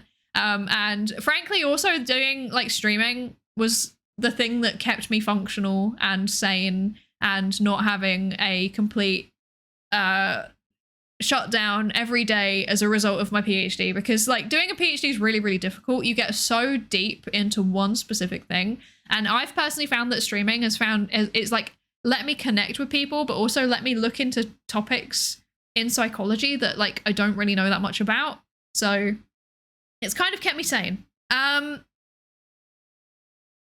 terms of like the logistics of balancing, I think having schedules, very important. I have a set time every day where I do my job, and then I have set days where I may or may not stream. And I also have set days where I do not allow myself to do anything content related. I have at least one day every week where I do not do any work, I do not do any content, I keep all of it far away from me. And this is very helpful because you need to have a day where you reset. It's really important to have that. Like, it can be really tempting to be like, oh, I've got a weekend off. I don't have to do any research. I am now going to spend the whole time doing content. I am going to edit all of my shorts, and I'm going to plan out all of my videos, and I am going to stream for 6 hours. This is a bad idea. Don't do that. You need to have breaks. Very important to schedule in breaks. So yeah, this is my main tip is like actually have set times where you do certain things. It can be really tempting to let things bleed across, and sometimes for me things do bleed across because I have flexible working. I'm very lucky in that way. So you know, I can do a bit of research work and then be like, I cannot think anymore, and then do some video editing, for example, instead, or schedule all of my social media stuff for the week or stuff like that. I don't recommend doing it that way. It's kind of different for me because my like research work that I'm doing is kind of linked a little bit topically to what I do on stream. So having a little bit of interplay between them is beneficial for my work that I'm doing. But aside from that, I would say keep them separate. Keep them as separate as possible. Keep them as separate as possible. Schedule your things. Put caps on how much time that you are doing things. At the end of the day, like you should be doing, I mean, if you're doing a PhD, then content creation is a hobby. All right? Like you need to focus on the PhD as the priority. And it's going to be difficult sometimes. Like there are going to be times where something big happens and you're like, I need to capitalize on this. So like, for example, for me, I was raided by Neurosummer in August last year, which was after I had done my defense, but it was before I'd submitted my corrections. And I was like, I need to capitalize on this by doing way more content. And life got in the way. It meant that I couldn't do that anyway. Like, you know, bad things happened in my life. But yeah, like I think if that hadn't have happened, I probably would have been locked into content and I probably would have missed my corrections deadline because I was so locked in, or I wouldn't have done it to the standard I wanted. So yeah, make sure that you like check in with yourself regularly and prioritize the right things. That's a big part of it. Yeah. And then having a rest day, very important. These are my main suggestions. For me personally, I also manage all of my tasks in one place. So like my work, we manage our tasks through GitHub.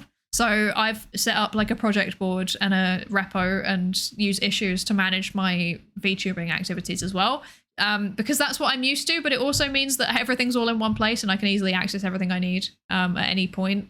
Because every now and then I do get asked like a time critical question in relation to my content. Like, you know, it might be a reminder from my manager, for example, or something like that. Or like I need to pay an invoice and I'd rather do that sooner rather than later so I don't forget. Stuff like that, important to do. Often I do them just as they come up. But otherwise, yeah. There's also some things that I fully admit that I'm bad at. Like with content, like my order of priority is like streaming first, and then like working with my manager and my editor second, and then everything else comes after that. Like sometimes I like prioritize my friends slightly. Like if they have a project that they're doing that I could contribute to, maybe I'll prioritize that. But by and large, I'm very bad at getting back to people, and that's just because I don't have enough time. Like it's really frustrating, but that's just how it is. I work full time. I have to do full-time hours in my job, and therefore that means that I have a 6 to 8 month turnaround time on messages and emails. That was partially a joke.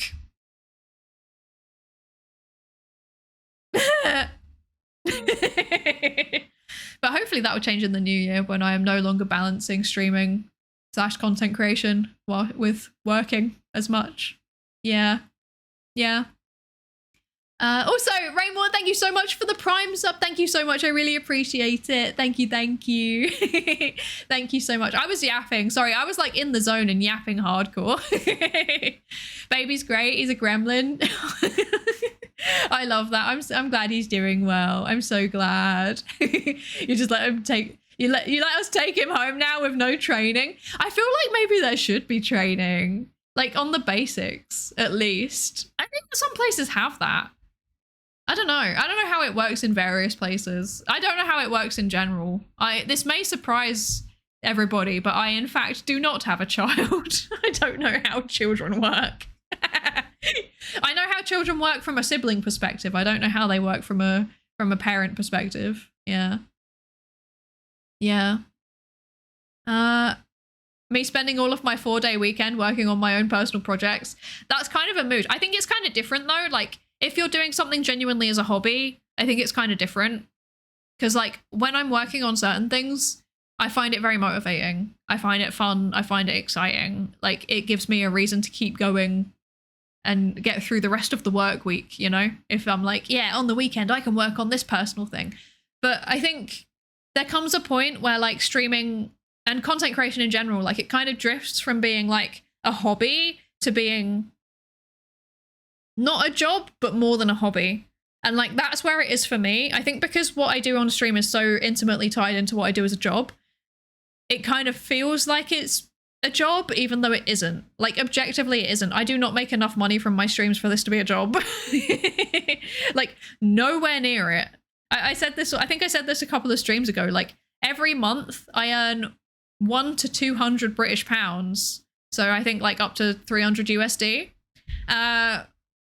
Entirely, it just goes to pay my manager and my editor. I don't see any of it. Like this is not a job for me. So yeah. Yeah. But it is, I do earn money from it. I do have regular obligations in relation to it now. So I guess it kind of feels like a little bit of a job in some ways, but it isn't a job. And when I was doing my PhD, I had to really keep myself in check with that. Yeah.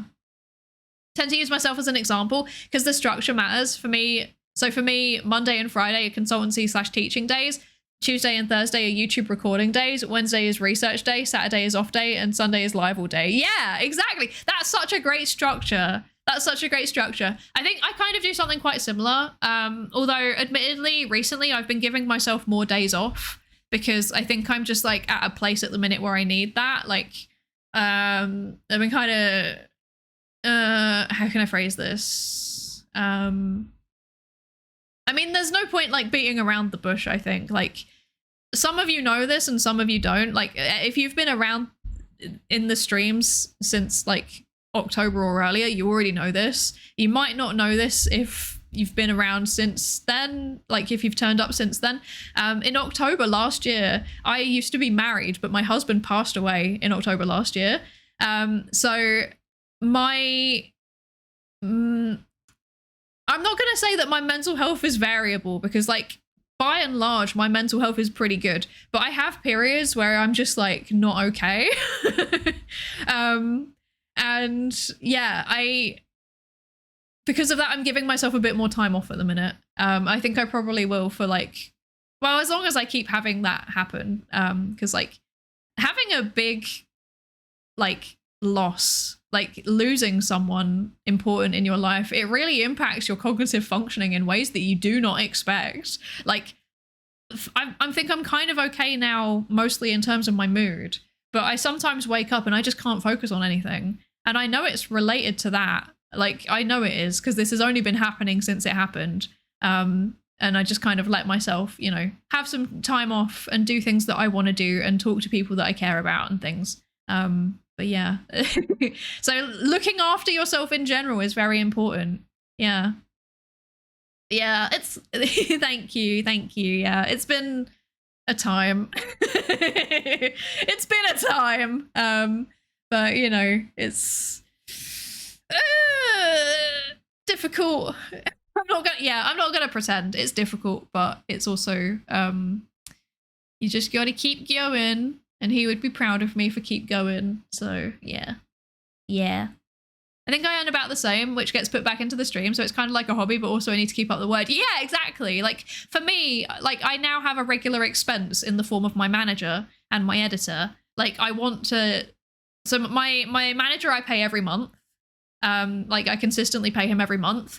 My editor, I kind of pay when, like I commission him when I have the funds available, basically. So yeah, so like I make sure every month, like I'm earning enough to pay my manager. I think we've had like 1 month break while I was traveling because I was like, my brother, my dude, I cannot pay you if I'm not streaming, which he was completely understandable with, which was very good. But yeah, my editor I kind of just commission when I can. Yeah. You're strong. Thank you. I try. I try my best. Yeah. Yeah. I mean, to be fair, I think I'm very, very lucky because I have a really good community of people around me. I have a lovely support network, both in real life and, you know, online. I'm very lucky that through VTubing, I have friends in all of the time zones. So if I wake up at 3 a.m. and I'm like, I cannot get back to sleep, things are bad, then I have someone I can always talk to, which is very good. Yeah.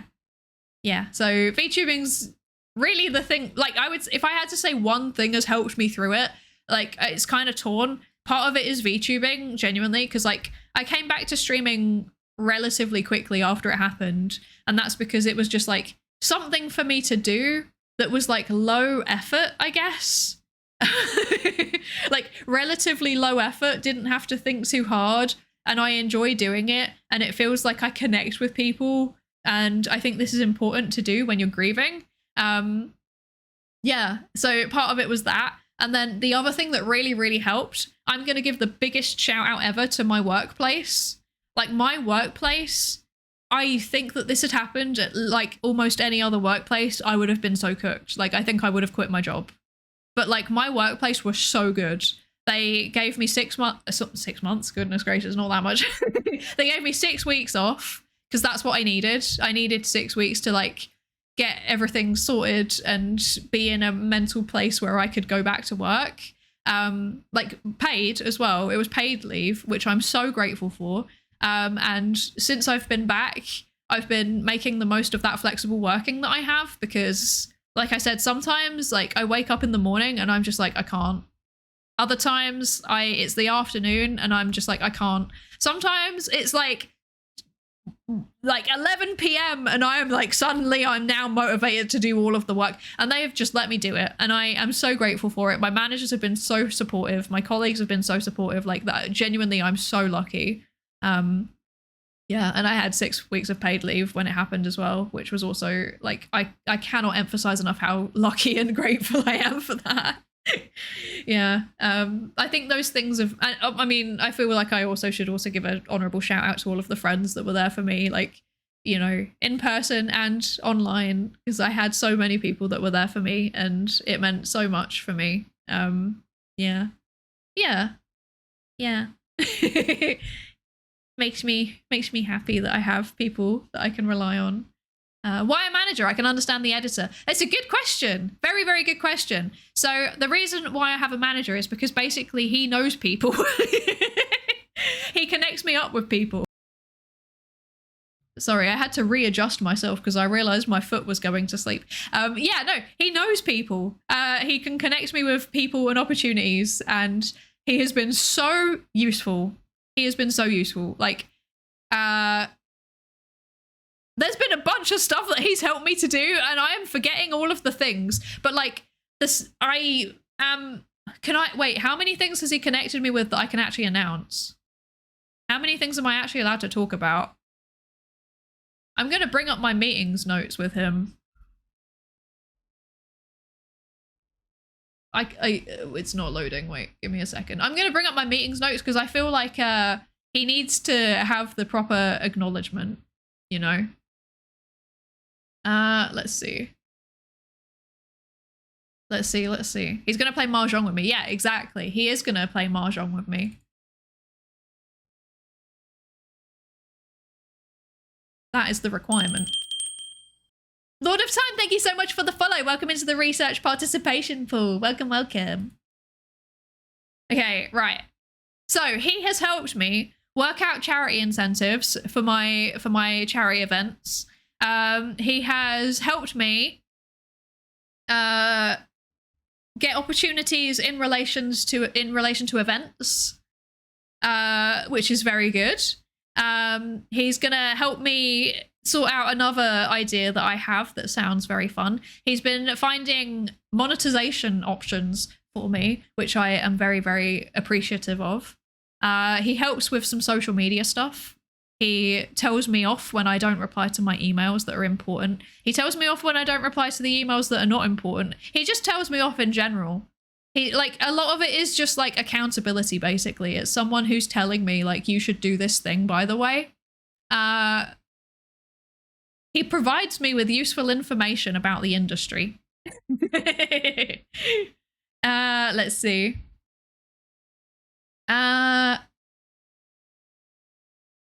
Yeah, helps me with event planning, stuff like this. A lot of it you don't see, to be honest. He was also really helpful with my partner push strategy.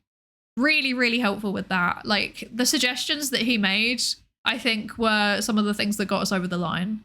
So yeah, these are the main things that he does. Yeah. So shout out to Titan of T for providing me good management. Yeah. Mahjong mentioned, yeah, me and my manager are going to be playing Mahjong because he's really into Mahjong. This was like one of the charity incentives, was that I would bring him on stream so that everyone can finally meet my manager. Also, the way that we met was really funny. Like, I went to a convention just to like hang out with someone that I thought was cool, and then they had a bunch of people with them that I thought were also cool, and then I made friends with all of them. I inserted myself into the friend group, and now I'm friends with them. And one of them was my now manager, and so one of the friends was like, hey, if you're looking for a manager, you should consider Titan of T. He is very good at management. And Titan was like, shut up. And then I was like, but I actually am looking for a manager. And then he was like, okay. And I was like, provide me your business pitch. And then he did. And then I messaged him afterwards, like a couple of days later, and I was like, by the way, I actually do want you to be my manager now. And that was the story of how I ended up with a manager. I think we've been working together for the whole year, actually. I think we started at the beginning of the year. So yeah, exciting times. Exciting times indeed. Yes. And I must say, like, most of the work that we do together, you don't end up seeing on stream, but it is really useful. It's like helping me network with people and stuff like that. Yeah. Yeah. I'm kind of 6 months in and have no idea what I'm doing, so I'm wondering if a manager might be useful for me. If you were going to look for one, where would you find one? It's a good question. I don't know where people normally find their manager. I think normally the way that people find managers is by looking at the talents who are under the manager and then thinking like, oh yeah, I'm about the same size, I'm at about the same place in my like career, I guess is the right phrase. I need those kinds of services because like basically different managers offer different things. So some people focus more on analytics, some people focus more on like sponsorships and industry connections. Some people focus on like networking. Some people are more like almost like administrative assistant. They kind of help with the day-to-day logistics of things. So I would say Titan's definitely more in the kind of like industry connections part, but he's also really good at helping me brainstorm ideas and like plan out how I'm going to implement things and stuff. Yeah. I don't know how specifically to find one because I kind of found mine by accident. Yeah. Also, hi Talarian, hello, welcome in. And Torgamus, I don't know if I ever said hello to you. Hello, thank you for the lab safety race to check in. I always wonder, since there are so many horror stories about managers on the scene. Yeah, I mean, so the reason why I decided it was actually a good idea to go with Titan was basically at the he's not managing them anymore, but previously he was managing talents who I respected and who I liked basically as people. I still like them. I shouldn't say that past tense. I still like them.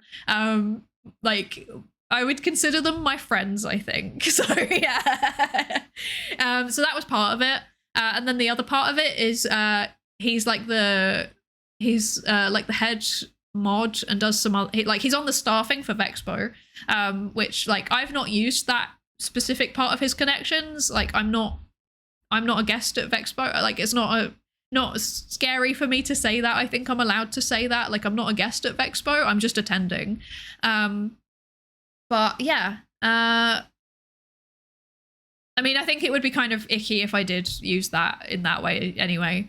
But I know that the other people that were with him, they aren't with him anymore, so it's not icky. I would like to also add this asterisk. Like when I say using your manager and their position in like actual established organizations, that's what I mean is icky, because that's nepotism, right? But if you like get the guidance on how is a good way to apply and then apply without leveraging that direct connection, I think that's fine. And the other applicants did get in as guests, as they rightly should. They are incredible talents. Yes. So, yeah. There are a lot of horror stories about managers. I agree. There are a lot. But yeah, I was looking specifically for somebody with connections that I didn't have myself. And I was like, Titan completely fits that because, you know, the people that he knew at that point were very, very different from the people that I know. And he still knows a lot of people that I don't know, but he's slowly introducing me to them, which is very good. How is networking different from industry connections? I think networking's kind of a bit more like, there's lots of ways to do it. And partially it's kind of just sometimes making friends with people. It's just hanging out with them. It's just talking to them. Sometimes it can be also just like, you know, cold approaching and asking for a collab. Turning up in their chats and stuff. Like I would say all of that is networking. Industry connections, I would say, is more people who are kind of like established talents or corporate talents. And then like the organizations that are in the space as well. So I can give an example. Here is an example. Oshi Connect. You might have heard of them. They do meet and greets at VTuber conventions and also non-VTuber conventions, I think. Oshi Connect would be an example of what I would consider like an industry connection. Yeah.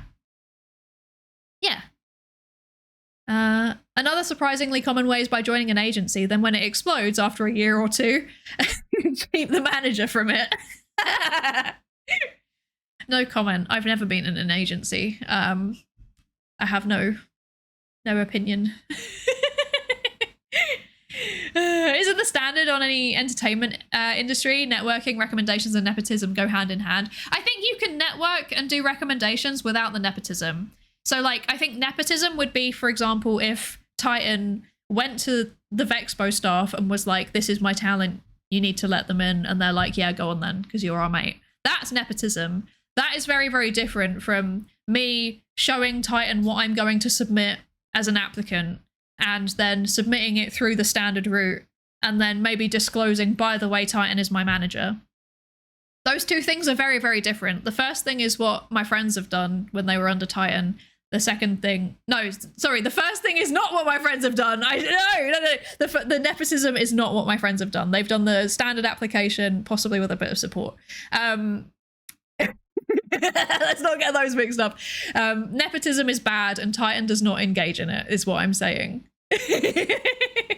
And this was like one of the conversations that we had very, very early on. And it's one of the reasons why I was like, yeah, we're aligned as like a manager and client, is because we have the same values on this kind of thing. I guess that's another important thing to consider is like, does the manager have the same values as you? Are you getting a manager who is focused on the same things as you? So like for me, I don't really care a lot about growth, but I care about being sustainable, right? And part of that is like, do I have enough money coming in to pay people for services that they're doing for me? For example, and I, you know, every content creator to some extent also cares about growth a bit, but like, I think streaming kind of growth kind of comes in waves from what I've seen. Yeah. Where was I going with that? I forgot what my train of thought was. What was I saying? Yeah. So yeah, I'm focused on sustainability. And when I said that to Titan, I was like, I don't want to just like hardcore monetize. I want to find a way to monetize that's in line with my ethical principles. He was like, I totally get that. And yeah, so we've worked out what those principles are, and we're only going to be working on things that actually meet it. Yeah. Yeah.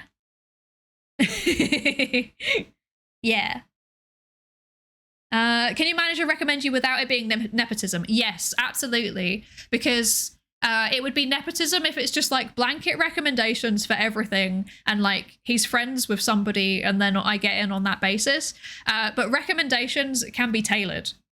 So if he's like specifically looking at opportunities that he thinks that I match up well with, then that is then not nepotism. So there was actually something like recently that he has recommended me for that I've done, which again, I don't know if I can say what it is. I don't think I can. You'll see it eventually. And that was something which, like, he suggested it because it would be a good fit in terms of, like, you guys know I do a lot of things because I find them funny, and the thing that was recommended was incredibly funny. And I've tried to make the most of it being funny.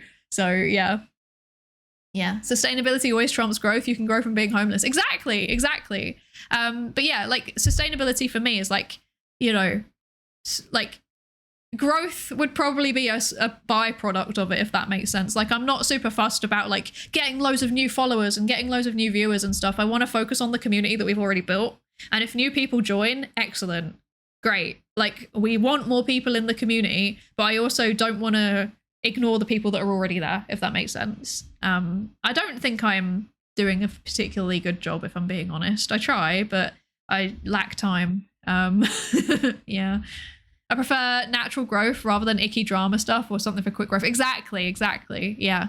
Like, everybody gets kind of leverage points that they should make the most of, but there's ways to do that which are smart and sustainable. Yeah. Do it for the bit. Exactly. I do everything for the bit. I do everything for the bit. Yeah. Okay, I think I have adequately answered this question now. There's going to be another ad break, so I'm going to send you into the Pikmin-related abyss, and then after I have sent you into the Pikmin-related abyss, we are then going to choose another question, I think. This would be a good plan. Yeah. Yeah. Does this sound good? This sounds like a good plan. Okay, I will see you in a few minutes. Enjoy your Pikmin.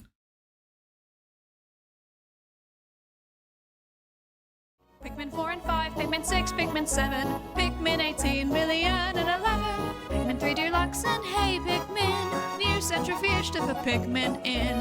Pikmin in your membrane, that's called Pikmin blot. Old Pikmin theorem that scientists forgot. New mechanics, quantum Pikmin.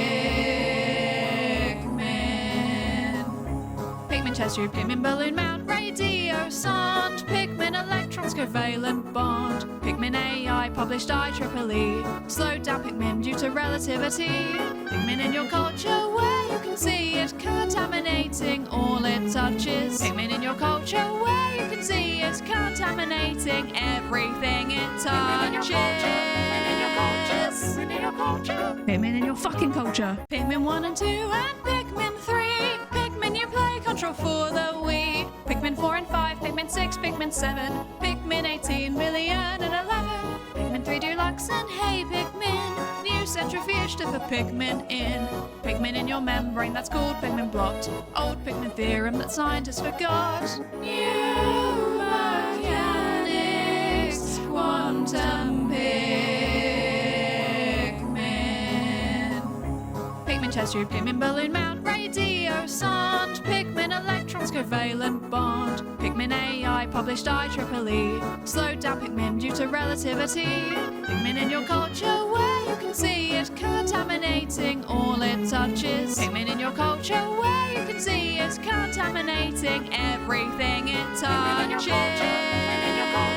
Pikmin in your culture, Pikmin in your fucking culture, Pikmin 1 and 2 and Pikmin 3, Pikmin you play control for the Wii, Pikmin 4 and 5, Pikmin 6, Pikmin 7, Pikmin 18 million and 11, Pikmin 3 Deluxe and hey Pikmin, new centrifuge to put Pikmin in.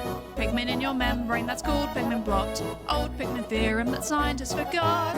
New mechanics, quantum Pikmin.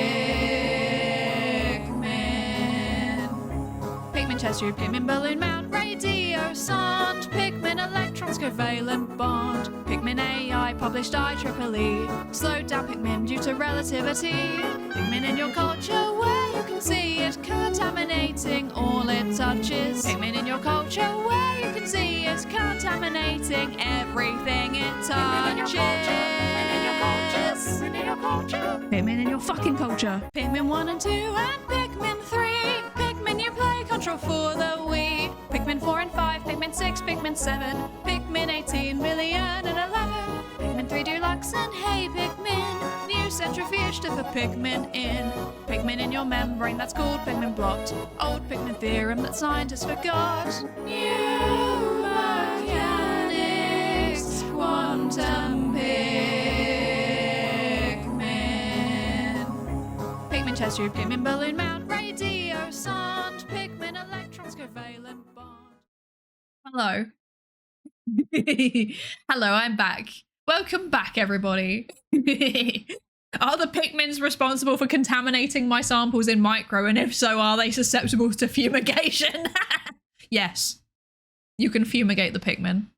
Hi, Nightmind. Hello, thank you for the hydrate. I will hydrate. And Jedi Cyberpunk, thank you so much for Over the a year of 13 Pikmin. months. What the heck? Over a year of Pikmin indeed. What the heck? Thank you so much. I really appreciate it. Thank you. Pikmin have been found breaching the blood-brain barrier. We're doomed. Oh dear. Ah, and we've come back to playing the North Macedonian emo music. Very good. Okay. Right.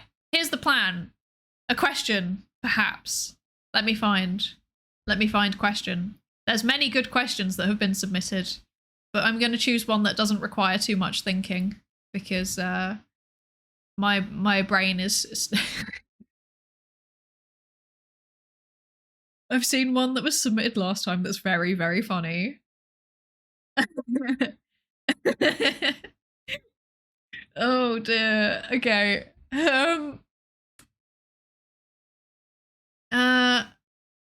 This we've answered. Let's see. I'm looking at the questions.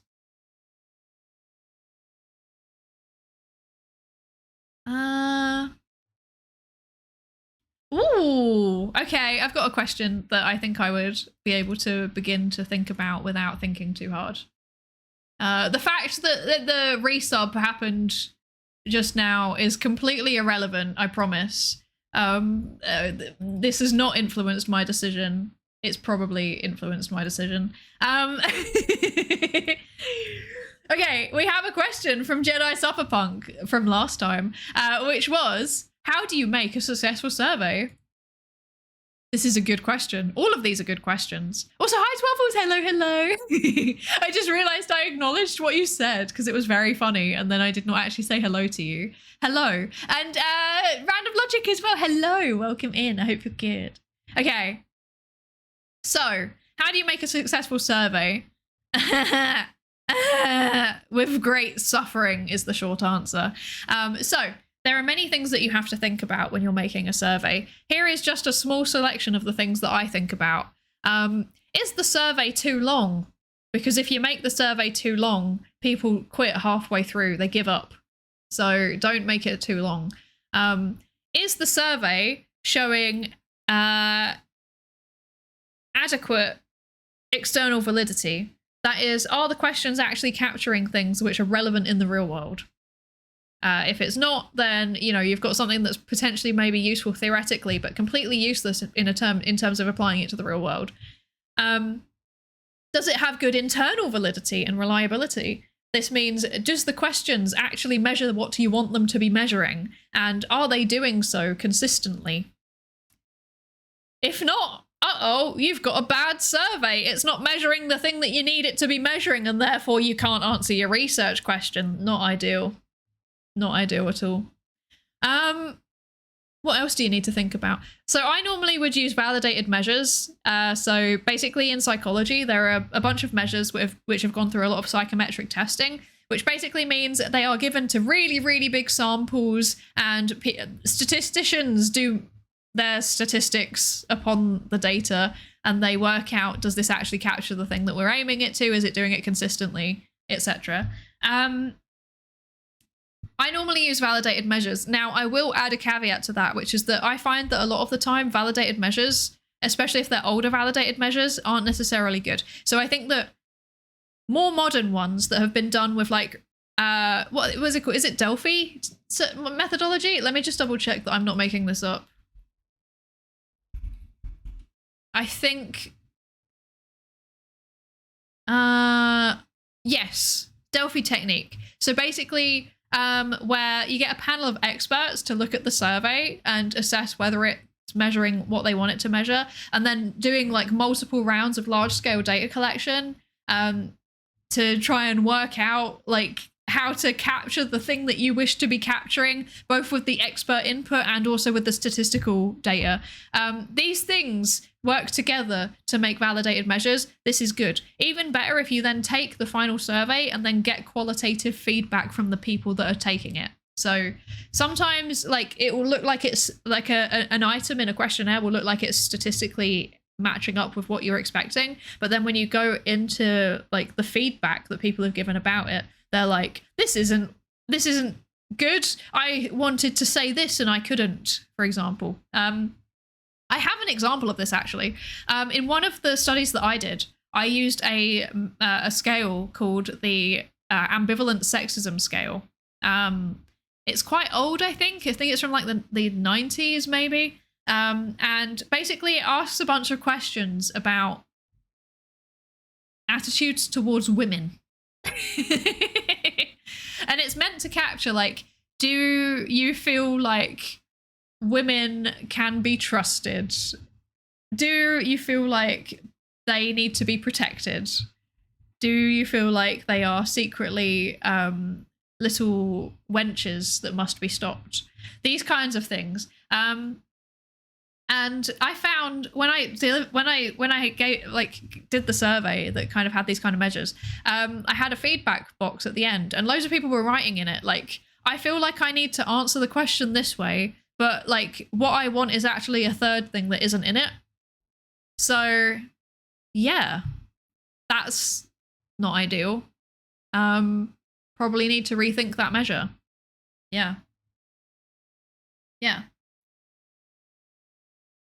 Reminds me of the surveying Hasbro does for Dungeons and Dragons. When business people released their results, it was so questionable that some statistics YouTuber broke it down and said, this isn't how you do ethical surveys in science, which was ouch. What? That's wild. The overlap for D&D YouTube and stats YouTube was higher than I expected. A mistake in my perceptions in hindsight. That is definitely a mistake in your perceptions. I would have expected the overlap to be basically a circle. Oh dear. But yeah, these are the things that I think about when I'm making a survey, is make sure that it's not too long, make sure that the measures are actually measuring what they're meant to be measuring, make sure that it's actually relevant to the real world. Pilot test things. Always check before you roll out the bigger survey. This is my other insight. And make sure there is at least one box where people can write in their comments and give feedback, because people will give qualifications on their answers that you never expected. Yes. These are my suggestions for doing a good survey. That's for actually designing the survey, though. Advertising it is a whole other ballgame. Like, don't forget that once you've made your survey, you then have to roll it out and you have to get people to do it. It takes a long time to get people to do your survey. Like, it takes so long. I have been advertising a survey for 3 weeks and I have got 7 people that have done it. Yeah. It takes a while to get people to take part in your survey. You got to keep advertising it in the same places again and again and again. Yep, it's painful. It's painful. But it must be done. It must be done. Yeah. This is my thinking. I'll do your survey. Thank you, Lankuri. You're not eligible for it though. I'm sorry. Would adding a bad question or I'm confused box to questions help surveys? I've never seen it, but I often want to press it. I feel like having like an open box where people can write in their feedback about the questions that they're answering in the moment is probably useful. But I feel like it's only ever employed in scale development. It's not really used in wider research, which is probably a mistake. Yeah. The thing is that doing content analysis on open textbook questions requires a lot of effort and a lot of people don't want to do it. So, yeah. Do you try to outsource your surveys or try to keep them in-house? There are survey apps which pay you to answer. However, there have been a lot of surveys that don't pay out, but they keep your information. So how would you know the information was obtained ethically? Yeah, I kind of do a mix of both. So right now, the survey that I'm running is like specifically targeting people that are like academics, basically. So I'm using academic mailing lists. That's the main way that I am advertising it. If you're going for like a very tightly defined target group like that, you can probably get away with not using paid software.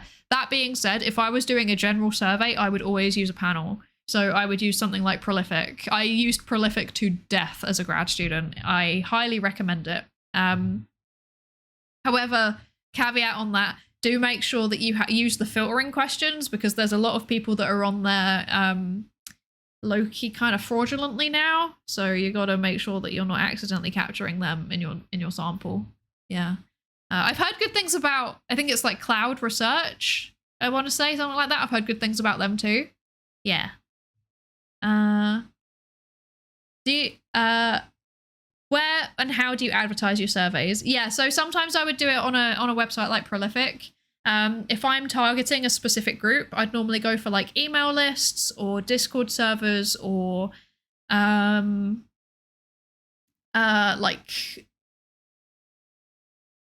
Reddit. I've used Reddit quite a lot, although people on Reddit are starting to become very disinclined to taking part in research. I've used Facebook groups in the past as well. Yeah, that's how I've done it. Honestly, also like word of mouth. I ask my friends to share it. LinkedIn. Sometimes LinkedIn can help. Yeah, my Yoshi's a Redditor. I'm not a Redditor. I only access Reddit when I can get something out of it. Yeah. Thanks for your answer, Hit. No problem. Is there any like follow-up questions? Google Plus. Oh, I remember. Throwback. When and how do you add the sneaky questions, like asking the same question in 2 different ways to check on the answer? I like to do it in fun ways. So sometimes I'll have an intention check embedded into the survey. So, for example, what I told you earlier about the question about sexism, like the scale about sexism, one of the things that I would put into that, for example, would be like, women are worse at surveys. Choose slightly agree to show that you are paying attention. And it'd just be like randomly placed amongst the items in the scale. That's one way to do it. Another way to do it is just be really silly. So sometimes in the demographics question, I'll be like, please, what is your species? Say that you're a dolphin to show that you're paying attention. Things like that. Yeah. And then like if you're going to do like a comparison, like across for reliability, I'd say put one at the beginning and one at the end. Yeah. This would be my suggestion. Yeah. Yeah, quite a few of you came from the Reddit posts about the Suffer-a-thon, right? I think a couple of people also turned up from the Reddit post about I finished my PhD. Yeah. Shout out the Suffer-a-thon. Shout out. Throwback to when I ate spicy noodles, which is really, really funny because now I eat those noodles fairly regularly and my spice tolerance has increased. So I guess that worked. Sometimes I still think about the ASMR I had to do. Yeah. Anyway, I hope this has adequately answered the question. Yes, yes. Yeah. Okay. Let's see. Are there any fun questions? Are there any fun questions?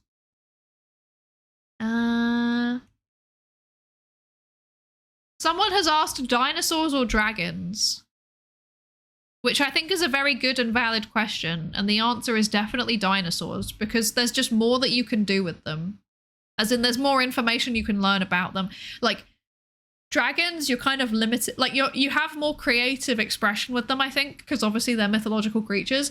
But you also are limited in the mythology that exists. Whereas like with dinosaurs, there's always more that we're learning about them. Like you're never going to run out of dinosaur news. Literally just go and watch paleontologizing. There's always dinosaur news. Like there's always dinosaur news. Whereas there is very rarely dragon related news, I imagine. So yeah.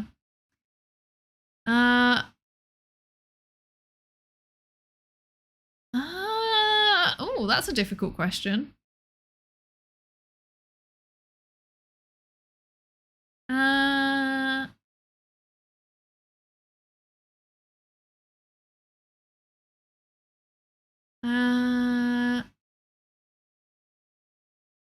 I'm scrolling.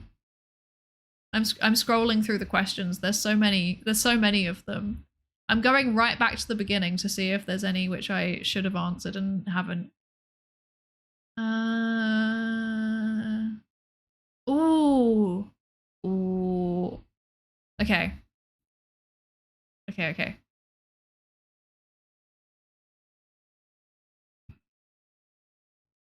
This is a good one. This is something I can rant about.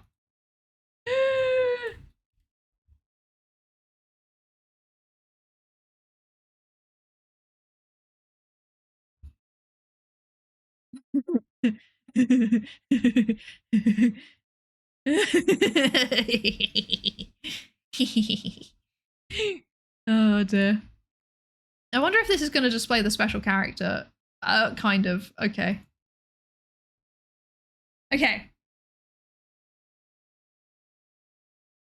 Are some people just morning people or night owls, or is that a myth? And is the Myers-Briggs type indicator legit? These are both questions from Chnapak. They are thematically linked, which is why I'm answering them together. So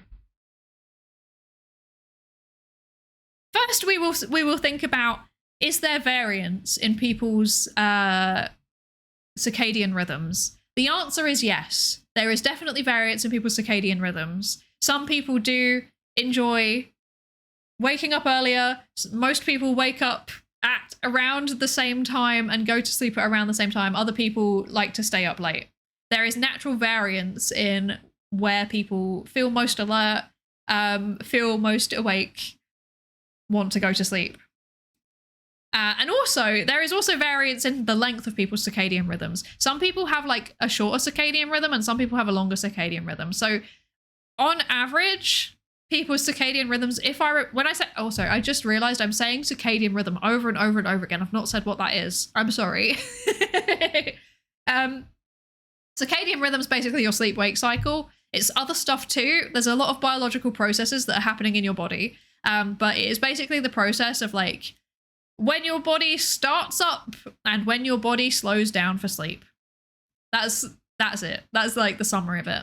But yeah, some people do have their, period where they wake up earlier than others. This is true. This is a thing that happens. And also some people have a circadian rhythm that extends longer than 24 hours. In fact, quite a lot of people do, which means that they kind of do that thing where they get to bed later and later and later and later, and then suddenly they're going to bed at 5 a.m. and waking up at midday.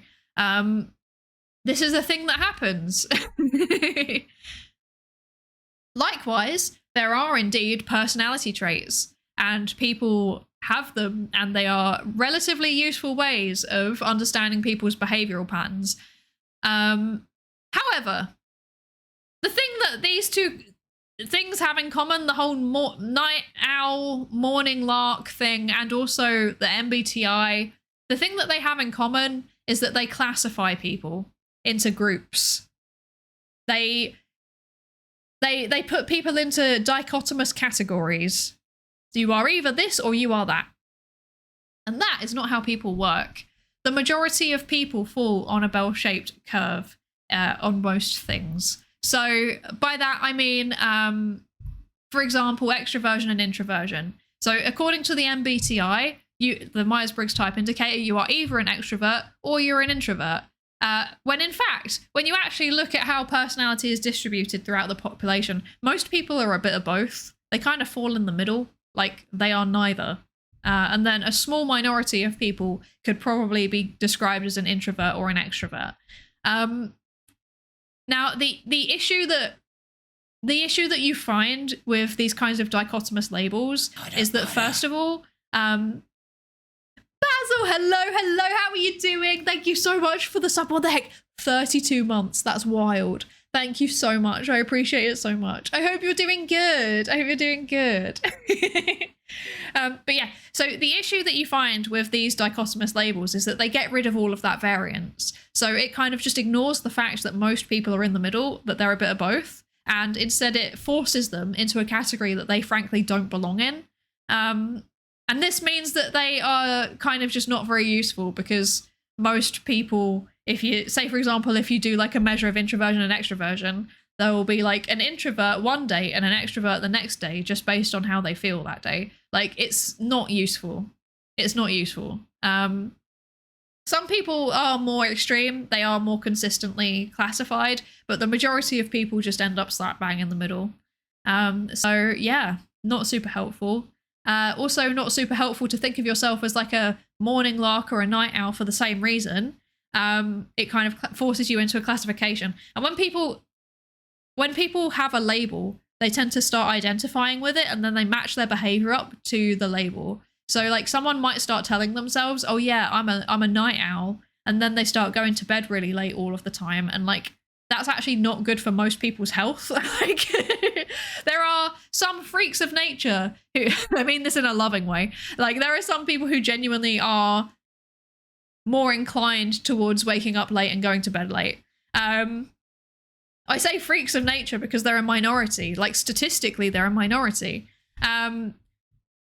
But for the average person, that's not a healthy thing to do. But people might then start following that pattern because they've identified themselves as being a night owl, even though they're actually just kind of in the middle. Yeah, and this is not healthy. Yeah.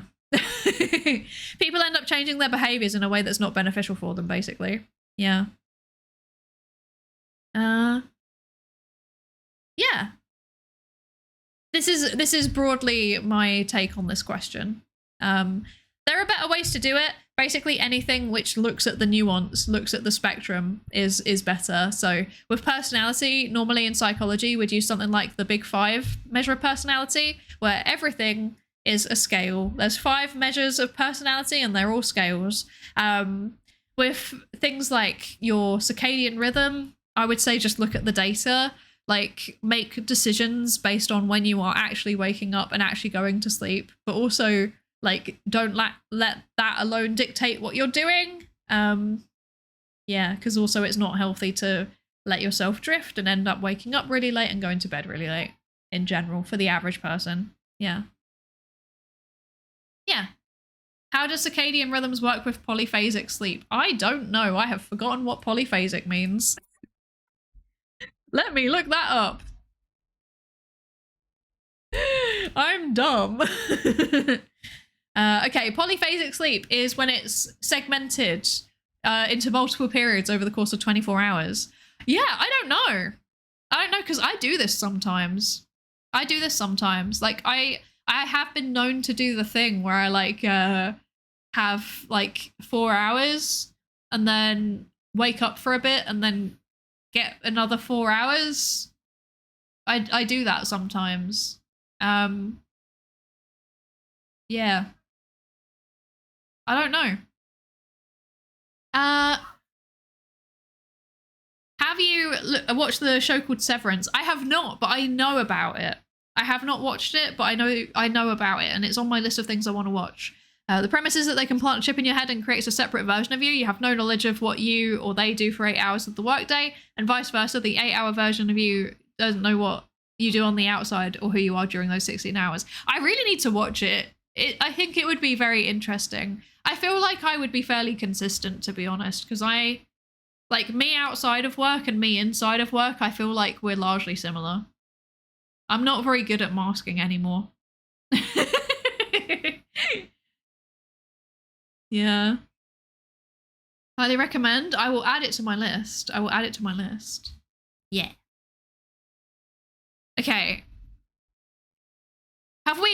Does this adequately answer the question about typologies? I feel like it hopefully has, maybe. Perhaps we have. I don't know.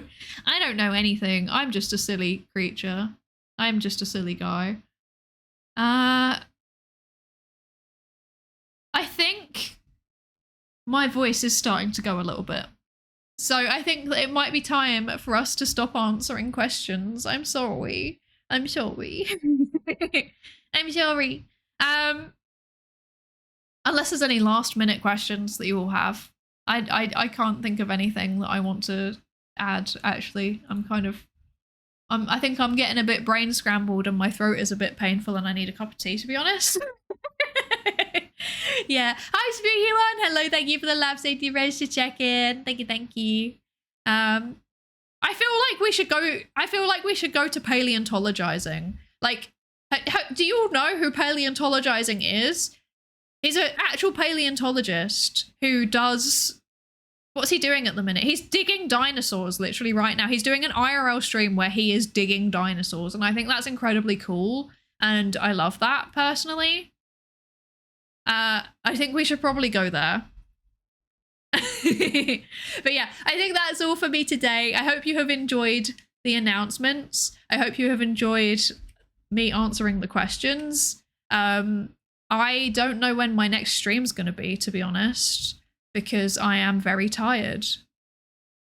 I'm very, very tired, and I haven't thought that far ahead. It's definitely not going to be this week, because this was the last stream for this week, but maybe we'll do something in the Discord server. We do have a Discord server, by the way. There it is. There's the link to it. But yeah, so top message is if you are a sub, bottom message is if you are not a subscriber.